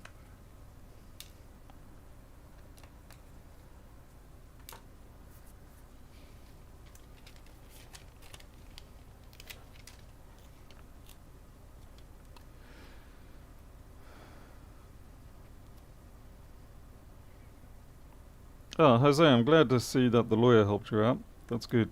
Yeah, because the amount of... nose.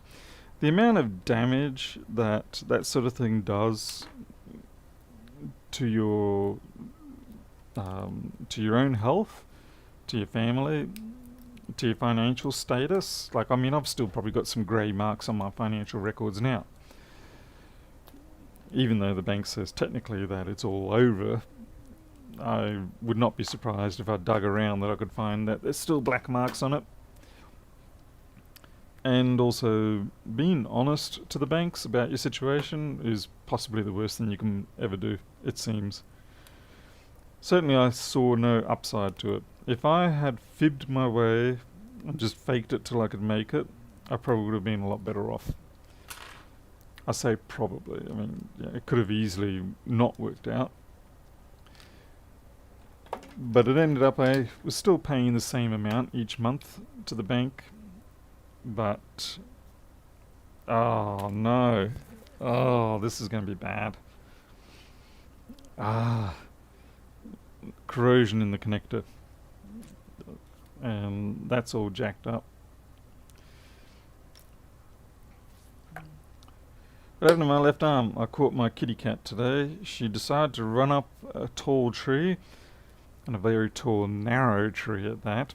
And there's not really any limbs on the way back down, so she just sort of like was up in the tree, probably about let's say 3.5 meters up. I know it doesn't sound like a lot, but it's still a big fall. And the tree's swaying back and forth, and she's trying to get back down. But of course, cats, being what they have, the way their claws are, they can easily go up, coming back down not so much. Eventually, it got to the point where she just took a flying leap out of the tree, and I knew where she was going, so I caught her. But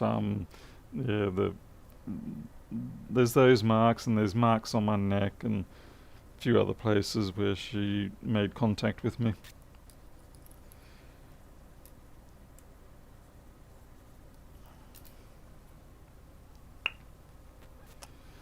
Yeah, no reversing that climbing again. Certainly not any sensible reverse.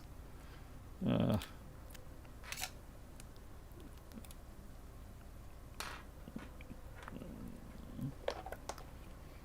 It was the same one that went up the other tree the other day where I had to get the plank of wood to get them down.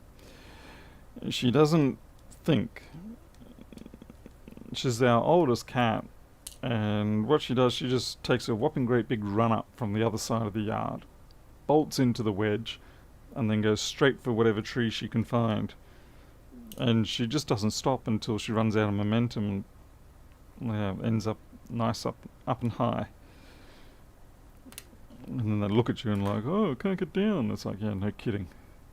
Should have got a dog. No, dogs aren't for me. I mean, I love dogs, but in terms of choice, I do legitimately prefer cats. We're missing the lock tab. I verbalise these things so that when I go back over the video I can know what I've missed or haven't missed. So lock tab on the fan connector is missing.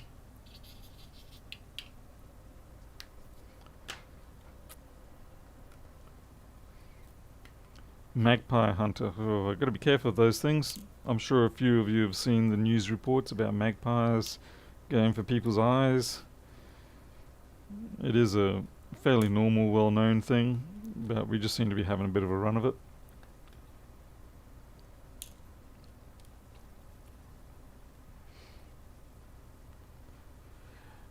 Cats can, yes, they can survive some decent falls, particularly if they're over a certain. I think there is a minimum distance before they can orientate themselves.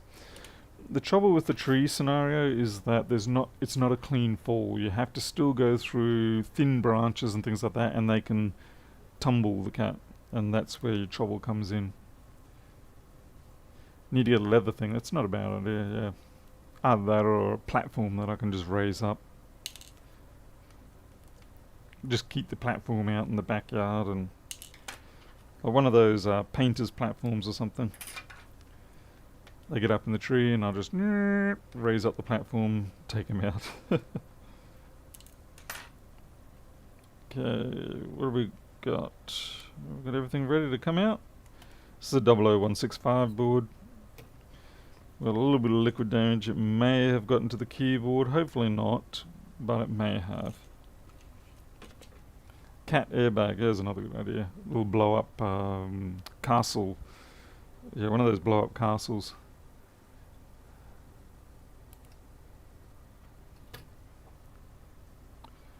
Jack Russell climbs trees and comes back down. What sort of inclination are the branches? The ones that Lulu is getting into, Lulu is the name of the cat. Yeah, they're just straight up like a beanpole.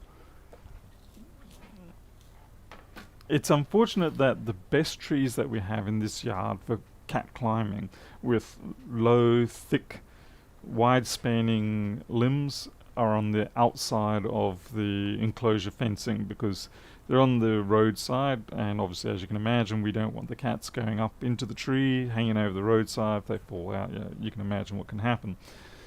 But it's just amusing that the best trees are the ones that they don't get to climb.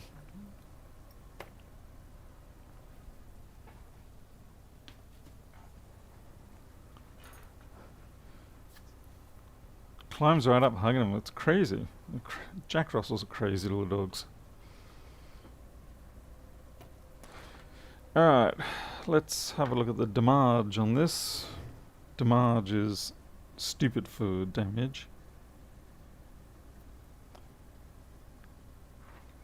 Like loose is stupid for loser.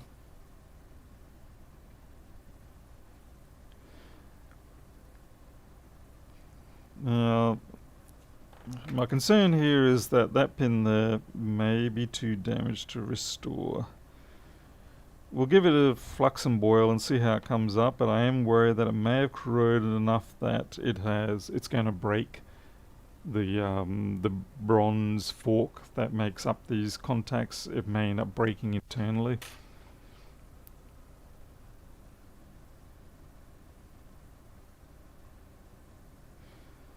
J-tag's only got, well, it's not truly a J-tag, but anyway, we call it the J-tag. Understand that it's not truly a J-tag. It's got a little bit of junk on it.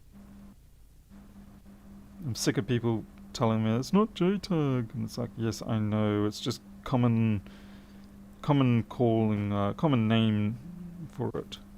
Nomenclature? Common nomenclature? I think that's the term. Yeah, it's had a pretty good one. I would say the primary fault here is that DC in connector. At least I'm hoping it is.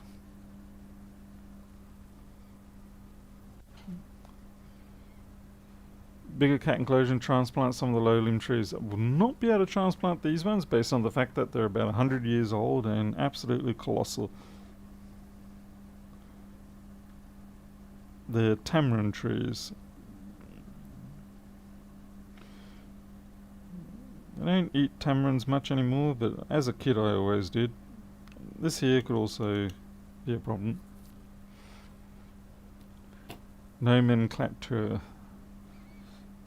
Great, now I'm being tech-splained.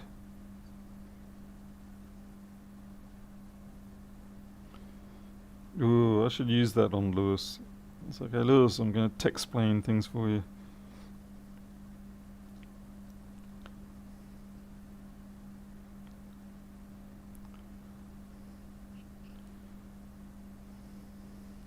What the heck is that?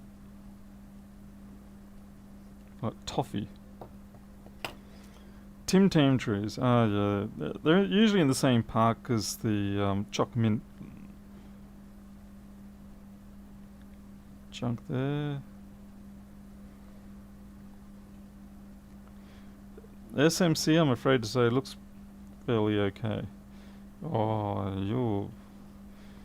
Okay. You gotta be a communication pair for something. Probably a battery communication pair.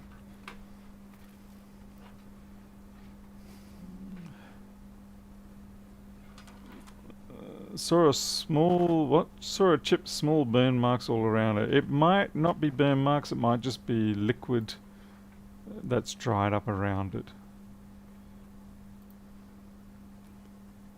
Let's see, just give me a moment.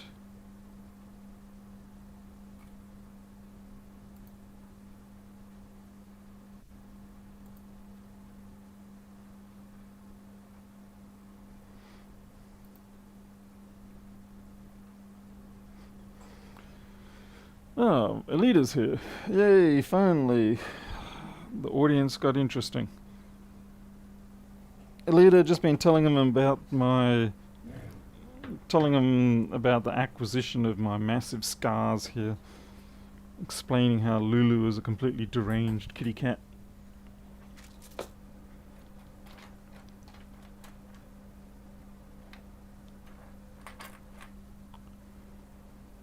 Someone's taken my surgical knife. No, they haven't.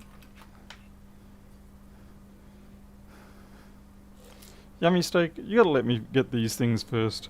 You're not allowed to actually comment until I've had the opportunity to bring up the board view and the schematic. Yeah, doing that, it's kind of like heckling a comedian.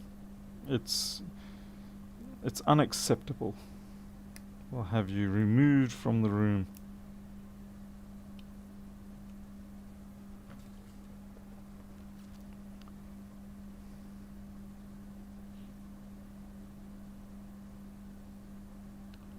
What is this? Oh, it's an 8 gig board. Nice.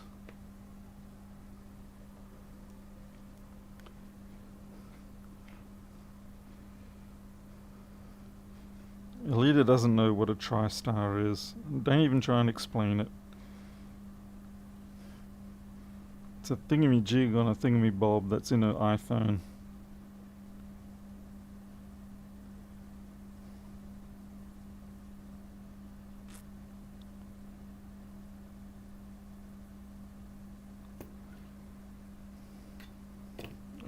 Clean those up.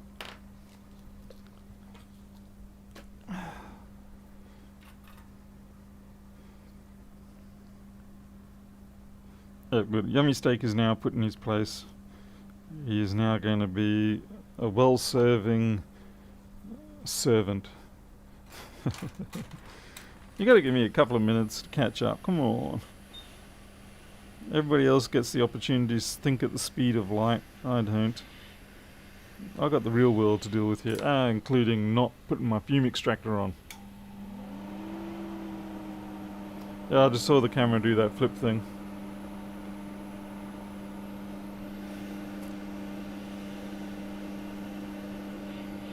So my cable's probably a bit dodgy. Curse of the HDMI, crappy cable design. Well, connector design. I know some of them can be good, but so many of them are not.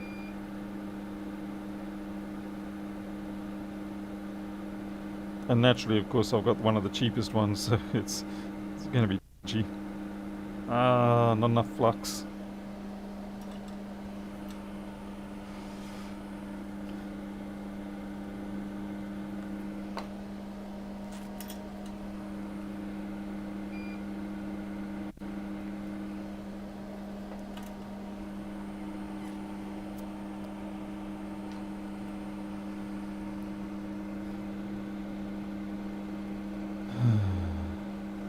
Well, the biggest concern, like I said here, is this. So you can sometimes recover them, but so many times you can't. Guess we'll see. Take it slow, warm it up, get it ready for it.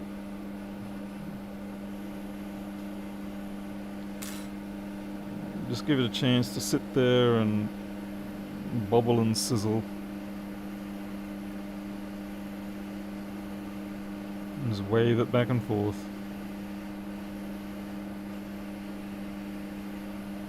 And hope that you don't melt the connector. Melt the connector, you're straight to jail. Do not collect $200.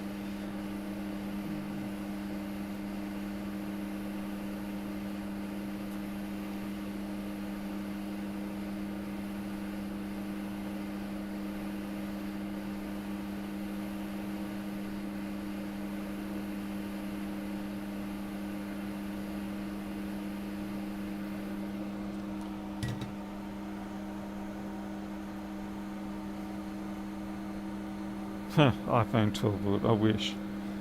Okay, so this one here is a bit problematic. Ultrasonic will tend to show us how they really did come out. Maybe if I insert the connector a few times in here, it might shine up. The other ones have come up pretty good. We don't seem to have any corrosion down low, so that's good. Oh, what happened here? Okay, that's corrosion.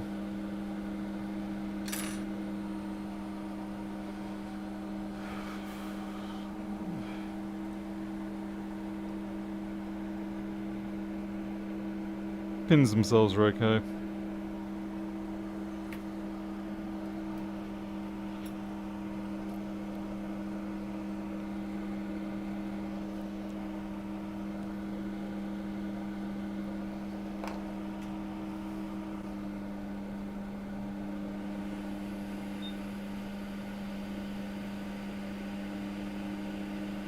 Yeah, you gotta get those fizzies going.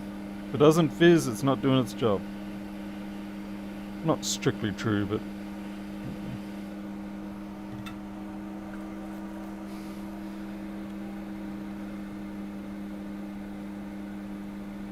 Okay, this here is the one that concerns me most, apart from the connector. Keyboard connector's got some junk on it, but again, ultrasonic should clean that up. But yeah, you're a problem. Current sense resistor, it's a little bit iffy, but it should be okay. I think I might lift this one.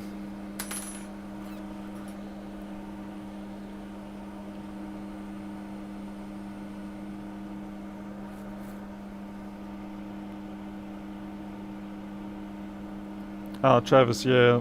I know what you mean about those battery connectors. It's like, how do people even manage to break them so well? It's just like...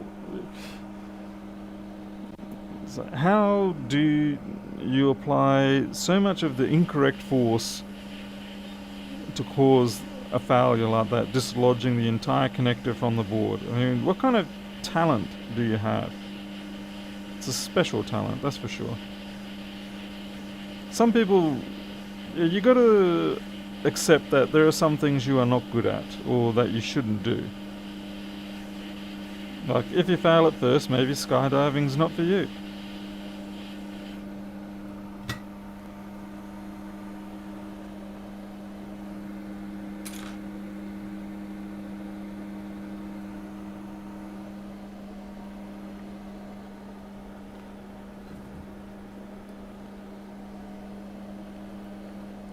I think there's definitely a distinct difference between, we all start not having skills with board repair or anything, but let's stick with board repair. We all start with not having all the skills, but there is a certain mental pattern or mental understanding that you need to have in order to be able to do board repair or this sort of work in an effective way without destroying everything. And some people just simply do not have that. It's not that they're new to it, it's just that they don't have that thought pattern in their head. Instead, it just seems to me like it's like they were born to be a bull in a china store or something. I don't know.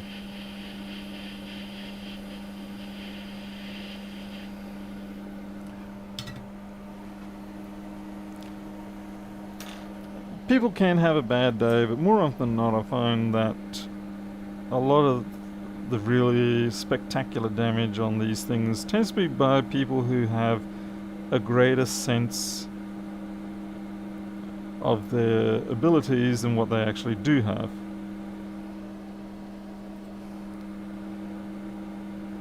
And you know the sort. And I wouldn't mind so much, except that after a while you do start to get a little bit frustrated by the number of boards that come in that are damaged so bad that you just can't really recover it, or when you do go to charge them for the damage, they have a big fat hissy fit and say, I could have done that myself. And it's like, yeah, you did do this yourself. So yeah, you actually proved your point. Having patience, well, the other patience, if you're having patience you may actually be a doctor, but if you have patience, that is certainly a good starting point for this kind of work.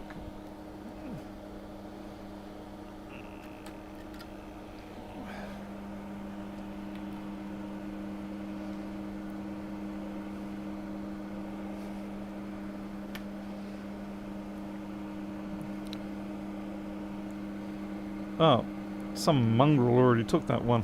Okay. What are the chances?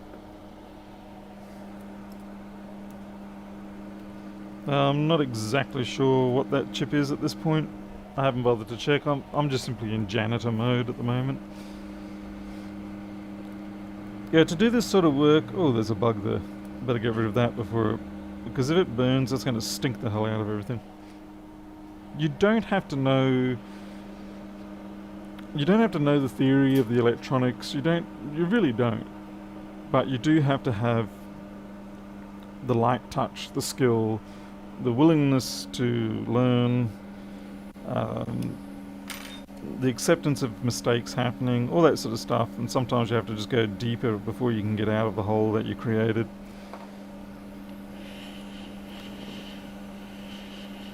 Knowing the ins and outs of electronics is perhaps one of the last things you really need to learn for this sort of work. Particularly when you're doing primarily janitorial type repairs, like, okay, this here's got corrosion on it, I need to clean it up and replace it. I don't know what part this is, I don't know what its function is, I don't care. For all I know, it's just a Lego set that you use molten metal to work with. But of course you do get to the point where there are certain repairs that you can't do unless you have an understanding of electronics, and I suppose that's sort of like the next level. But in terms of actually making money out of this kind of work, then no, you don't have to have an extreme knowledge of electronics. It's more about your physical skills as a well, I wouldn't say an artist, but your physical skill set's more important than your mental skill set with this.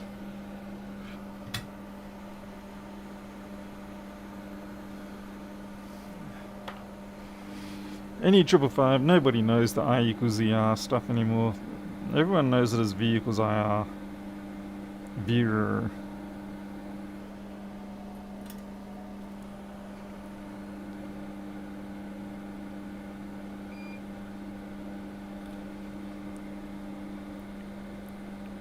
perhaps a lot of the animosity comes from when you go into the Facebook groups and you see these people that come in with faults on their board, and you offer, you redirect them to someone or whatever, and they come back and they say, they're too expensive, I can do it myself. And that may be true, but then they're sort of at the same time, they are,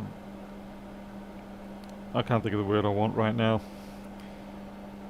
they're devaluing your skill set and thinking that it's something that they can trivially do. And I think it becomes even more insulting is if they do finally get through and actually start repairing or taking jobs on, and they get on their high horse talking about how great they are, and you kind of think, you really... Yeah, I suppose that's the voice of inexperience coming in with them at the start. Anyway, it's frustrating.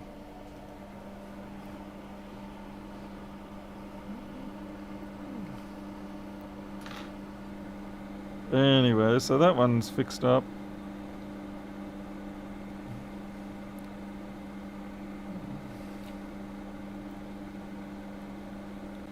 A lot of this sort of work is experience-based, knowing, oh, okay, this board has these particular faults, and understanding that, okay, this particular behavior that I'm seeing caused by something going wrong in this area.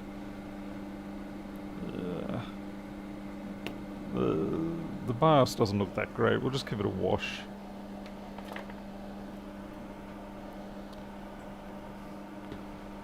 Did you start pulling apart electronics when you're... Oh yeah, my father can attest to that. I destroyed a few too many things as a youth, yes. So, I'm guilty in that respect. But then again, I wasn't pretending I was a professional at it either.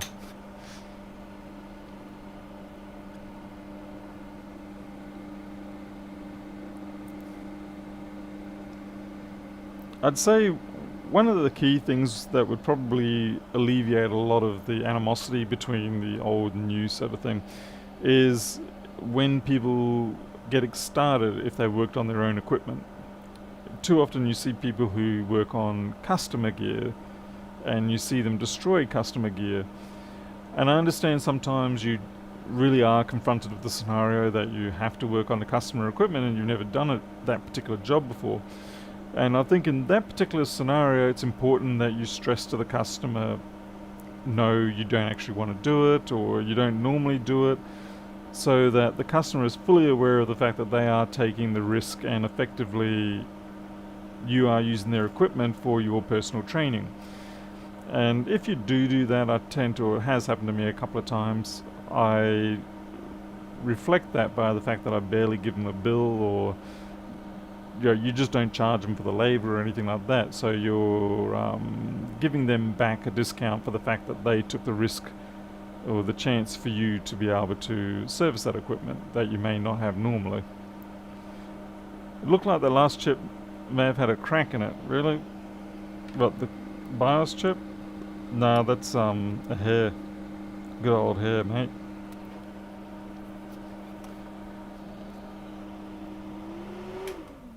Yeah, never learn on customer devices. That is interesting. When I turn the fan off, it causes the camera to glitch. Camera doesn't like voltage jumps. Pernov's going to weigh in. This will be good. It's also frustrating is people that have been working for years on trying to fix computers and make no progress. Well, Pernov, you don't fit into that category, so I hope you're not speaking about yourself personally. You have progressed masterfully, well beyond anything I know. You've got very much a different skill set. Your speciality is basically knowing everything. It's the simplest way I can put it. Pernov doesn't even do this commercially for a living, and yet he knows basically everything about these boards and machines. It's quite frustratingly humbling. So damn it, man, give me a moment to be able to learn for myself. Stop giving me the answers. I know you're brilliant, but why do you have to keep reminding me? Of course, in fairness, I got my revenge, or maybe this is actually Pernov's revenge, by subjecting Pernov to all my horrible mangling of C and C++, and in the C realm itself, mangling the different standards. And it's only through the good grace of the compiler's tolerance that any of my source code compiles in the first place. I am no denialist to the reality of the fact that my code in general is awful. The only thing that makes me get ahead when it comes to coding is the fact that I actually get it done. That's about it. When everyone else is talking about getting something done, I'm already doing it. Bikes and Cars and Guns, hello, how are you? Okay, we've got damage on the camera. That's not good. Yeah, you're probably a voltage pin.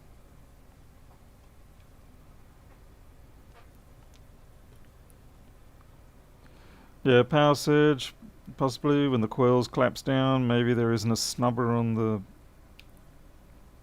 it. I'll have to check it out. It's definitely causing me grief. I notice it every time now, or almost every time. At first I thought it might have been a physical knock, but it's not.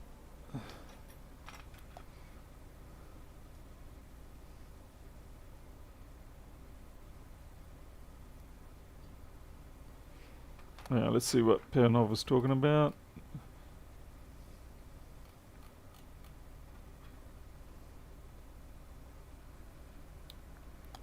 Well, I mean, it's not a problem, Pernov, in the sense that if people know that you have the knowledge, then your skill set becomes incredibly useful, because a lot of the time the people who are out there doing those things don't have the time to get the in-depth knowledge that you hold.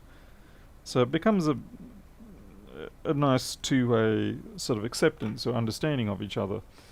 So you get that in-depth knowledge that isn't otherwise possible to obtain because of time limitations or maybe just inclination. They get out there and get things done in a slightly shoddy way, but they get it done.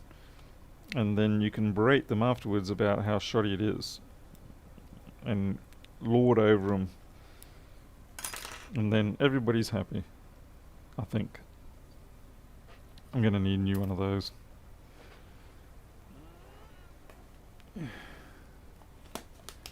AJ, no reason you can't just go back to programming. I mean, honestly, I would say the more useful thing in programming courses is not programming, but rather things like data structures, algorithms, patterns, how to do things like quicksort. And I mean, obviously, we've got quicksort libraries and things like that, but being able to understand those processes and understand how algorithms work, how to find out whether your algorithm really is actually going to work or whether you're just going to end up as a glorified bubble sort.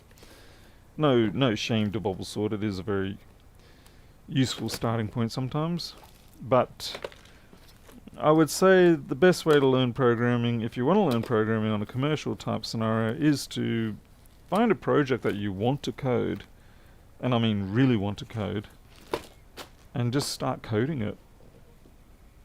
Let the compiler be your whip on your back. I don't know what I'm looking for right now. Oh yeah, 1722 cable is what I'm after. Are you likely to be a coding stream? Quite possibly. I do have a few projects I need to get done. Some of them I can show, some I can't. Like, I really need to improve my ticketing system. There's a few issues that I want to optimize. Glaring faults. Fortunately not security issues, but just things that are nagging me. The other one is a wrapper around the new Linux webcam video controller parameter system. And the two approaches I can take off that. I can either work with the library directly via the API, or I can actually just simply be a wrapper around the existing command line program, which is like v4l, utils, config, or something like that. Okay, I didn't find what I was after in there. I haven't even decided which way I'll go yet on that. I mean, there's pros and cons on both. Wow, I'm kind of surprised. Normally I have 1722s everywhere. Well, this will have to do. This is one of mine, but it'll do the job. Oh, we haven't even got the lock tab back on that. Best we do that.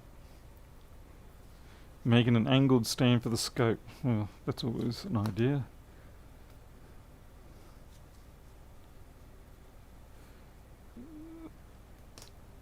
I don't talk much in real life, to be honest.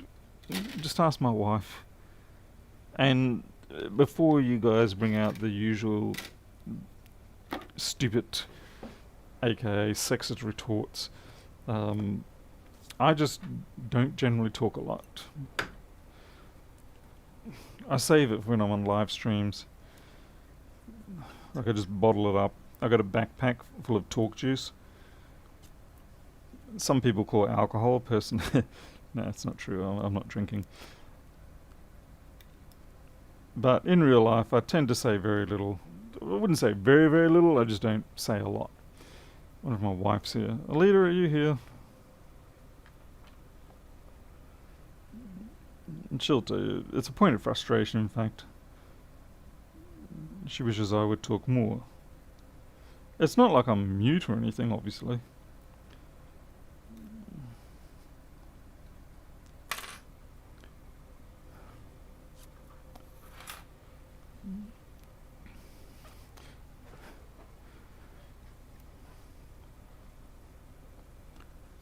Silent partner in life. Yeah, it's definitely not like that either. It's, like I said, it's not like I only say 5 words a day. I do say quite a bit. But not profound amounts. I'm very much far away from being garrulous, put it that way. Cormac, what are you talking about? What sorcery are you referring to? Are you kidding, Cormac? Look, to be fair though, unless it's one of those 5 or 6 pin ones, they're the only ones you can do that with. When you get to the keyboard type ones, yeah, you got to replace that whole connector. But the 5 or 6 pin ones, you can get away with just pulling that tab clean out. You try that with the keyboard one though, yeah, it'll just snap off. You know that.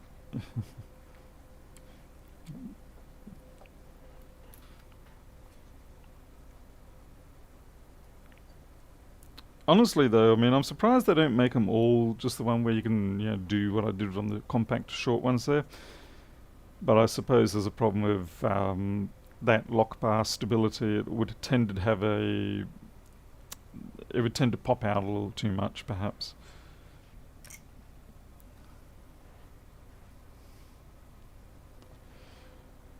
But it's good to know. I mean, we all learn something every day, I hope. Life would be pretty boring if you didn't learn something every day. Right. Well, I don't know if this is going to boot or not, but, well, guess what? We're going to find out, aren't we? 165, so we shouldn't have a delay startup.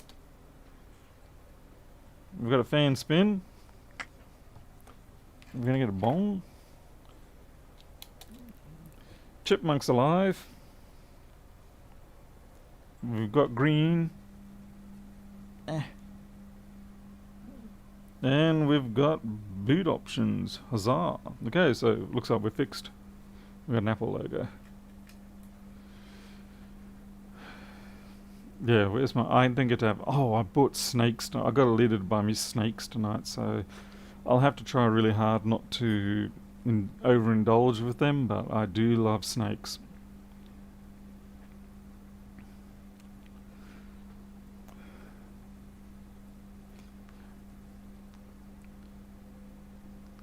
Manny Katana, what's your primary language? Should I be presumptuous and guess Japanese based on the fact that you have katana?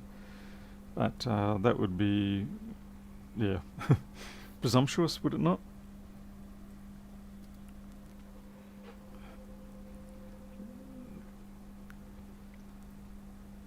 What are snakes? Snakes are lollies. If you Yeah, lollies. They're just like, you get jelly babies. Well, they're kind of like jelly babies, except they're longer, snake kind of thing. Tamil. Okay, I actually don't know what Tamil is. Whoops. They should really teach programming in school. I thought they did already. I found it gives a nice structured way to understand how things work, enforces importance of structures and organization. Yes. Crazy J, this week I fixed the 315, no power, ended up with 3B. Oh, bummer. But you just shifted everything to the one RAM slot, did you, and fixed that up, or was it on both slots? It's going to be bad if it's on both slots. Okay. Camera's not going to work at this point. Jelly worms. Not quite jelly worms, but yeah, close enough, close enough. We'll call it that, yeah. Damn it. Okay, microphone works.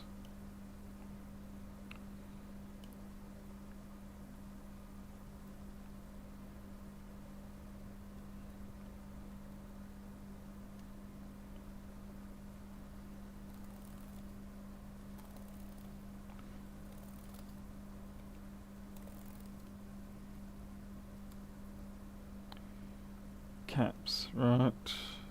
Keyboard works, that's great.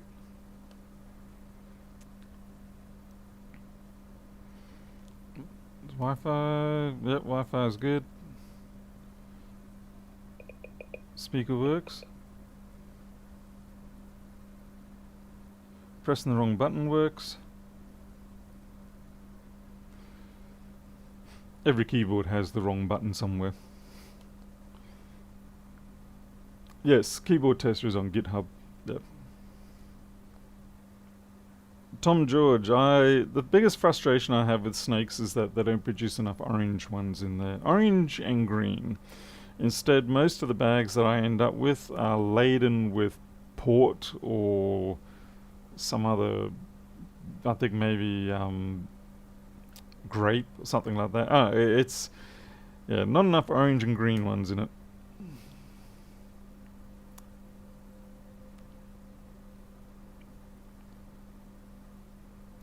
AJ, when was it you were in school? For me, we just started having it. That was back in, well, I graduated back in 1990. At that point, we still had XT. We just migrated away from Commodore 64s and we started getting XT machines. So we would be programming in GWiz Basic.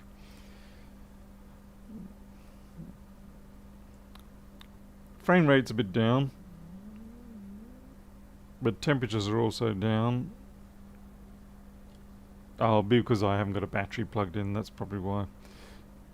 Given that the battery's not plugged in, then that's perfectly normal.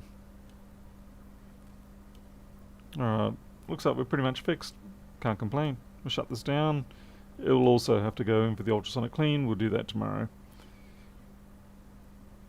Buying the wrong type, try Allen's. I'm buying the Nature's, what is it? The Nature Store ones or whatever at Woolworths.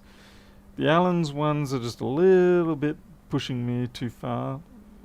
I'll tell you, I used to love the Pythons though, where it'd just be the one snake and it was like this big, like I caught a fish this big type long.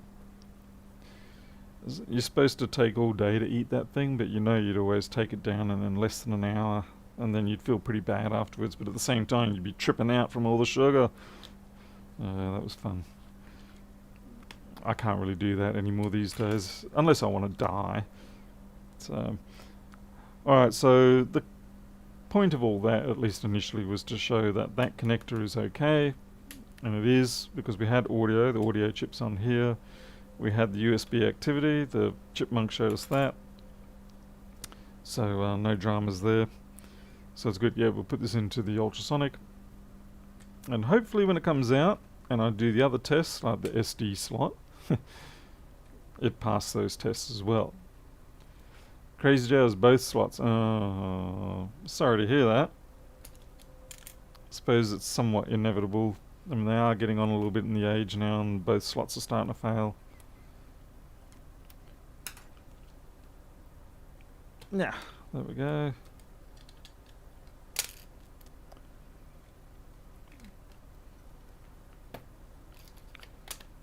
Okay, that's theirs. I'm not going to give them mine. Not because I'm being greedy or anything, I just got to keep my equipment for my jobs. There's not much point giving away all your known working gear every time.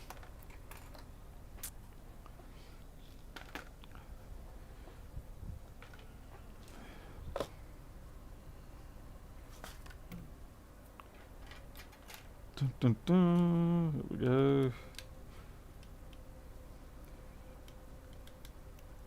Well, I gotta say, I was worried about the new HDMI capture tool having a tearing problem and things like that, but no one's really complained about it, and it does seem to produce a crisper image, so not bad for $12. Not bad at all. It probably would not satisfy the standards required by the likes of certain New Yorkers, but for hillbillies in North Queensland rural outback, it works fine for me. Until I get 60 frames per second stuff, and then it won't be, and I'll have to get a proper Mage World card, and then I'll be just as critical about everything as certain New Yorkers. Hey Ed, how long you been here? I didn't see you there before. Let's see, what was it? Grade 3 in 1990. Oh, looking forward to the end of high school. Yeah, high school, I was very glad to be done with that.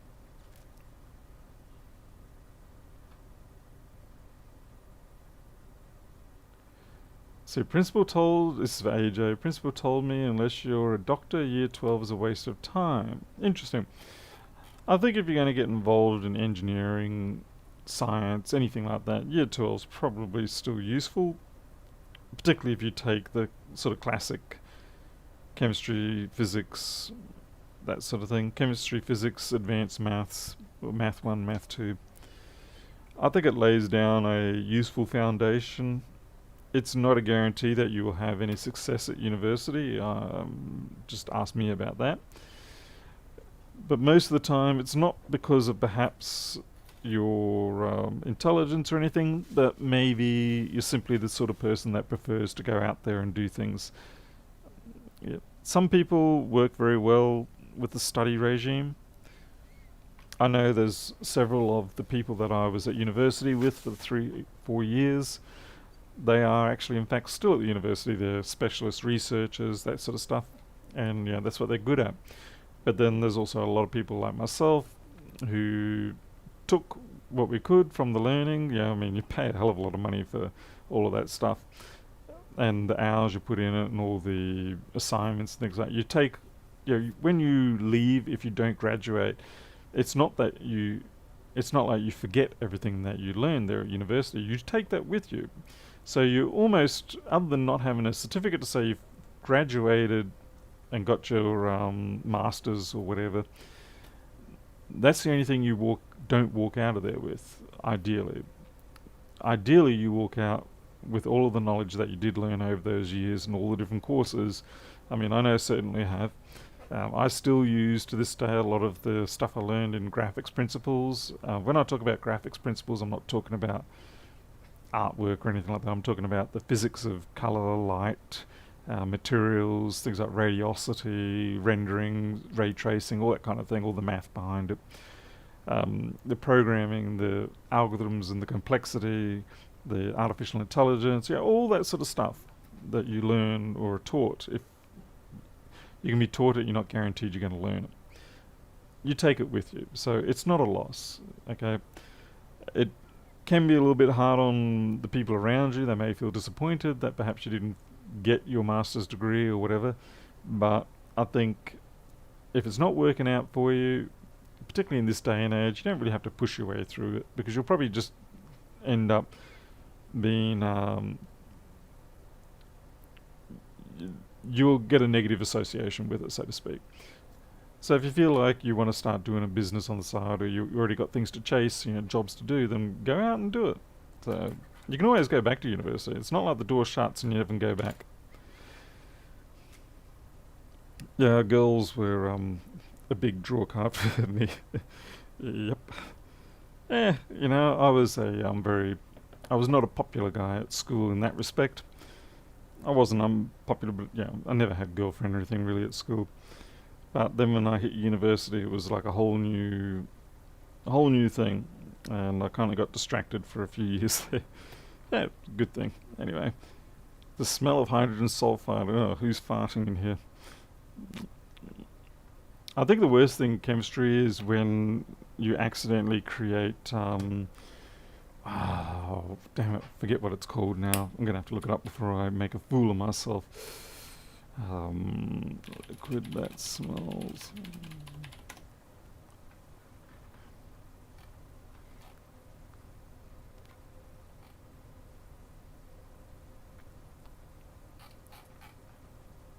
I can't remember it. It slipped from the memory. Anyway, we accidentally created this liquid and gas in the chemistry department that basically just made everyone want to throw up straight. It just smells like concentrated vomit, and that was an accident. Yeah, that's it. Butanonic acid. Thank you very much, Scott Ashcroft. I did not say that properly. I do apologize, but that is the one. Yes. Yeah. So whoops, and then everyone's like, "Rah." It's rather spontaneous and interesting reaction, both in the beaker and in the people. Okay, we've got here butyric acid or butanoic acid. Yeah, puke gas. Anyway, either way, all fun and games. Yeah, it was like a party. It was the Mardi Gras party in the classroom. Yeah. Or like the Family Guy living room where everybody's trying to get that last piece of pie. I gotta admit, I laughed way too much of that. I'm not much of a Family Guy cartoon watcher, but that particular scene did for some reason completely crack me up. We are done here tonight. It is time for me to toddle off, get myself a shower, eat a couple of snakes, see what else I can eat in the kitchen. Maybe there's some toast and... oh, I've got royal fig jam. I might have some toast and royal fig jam. So I am out of here. Thank you very much for watching, and I may be back tomorrow. I've still got a couple more machines. Obviously these ones have to be put back together and tested as well, but I won't bore you with that. I'll do that on my own. Never know. Maybe tomorrow. Anyway, until then, you all take care, and I'll see you later.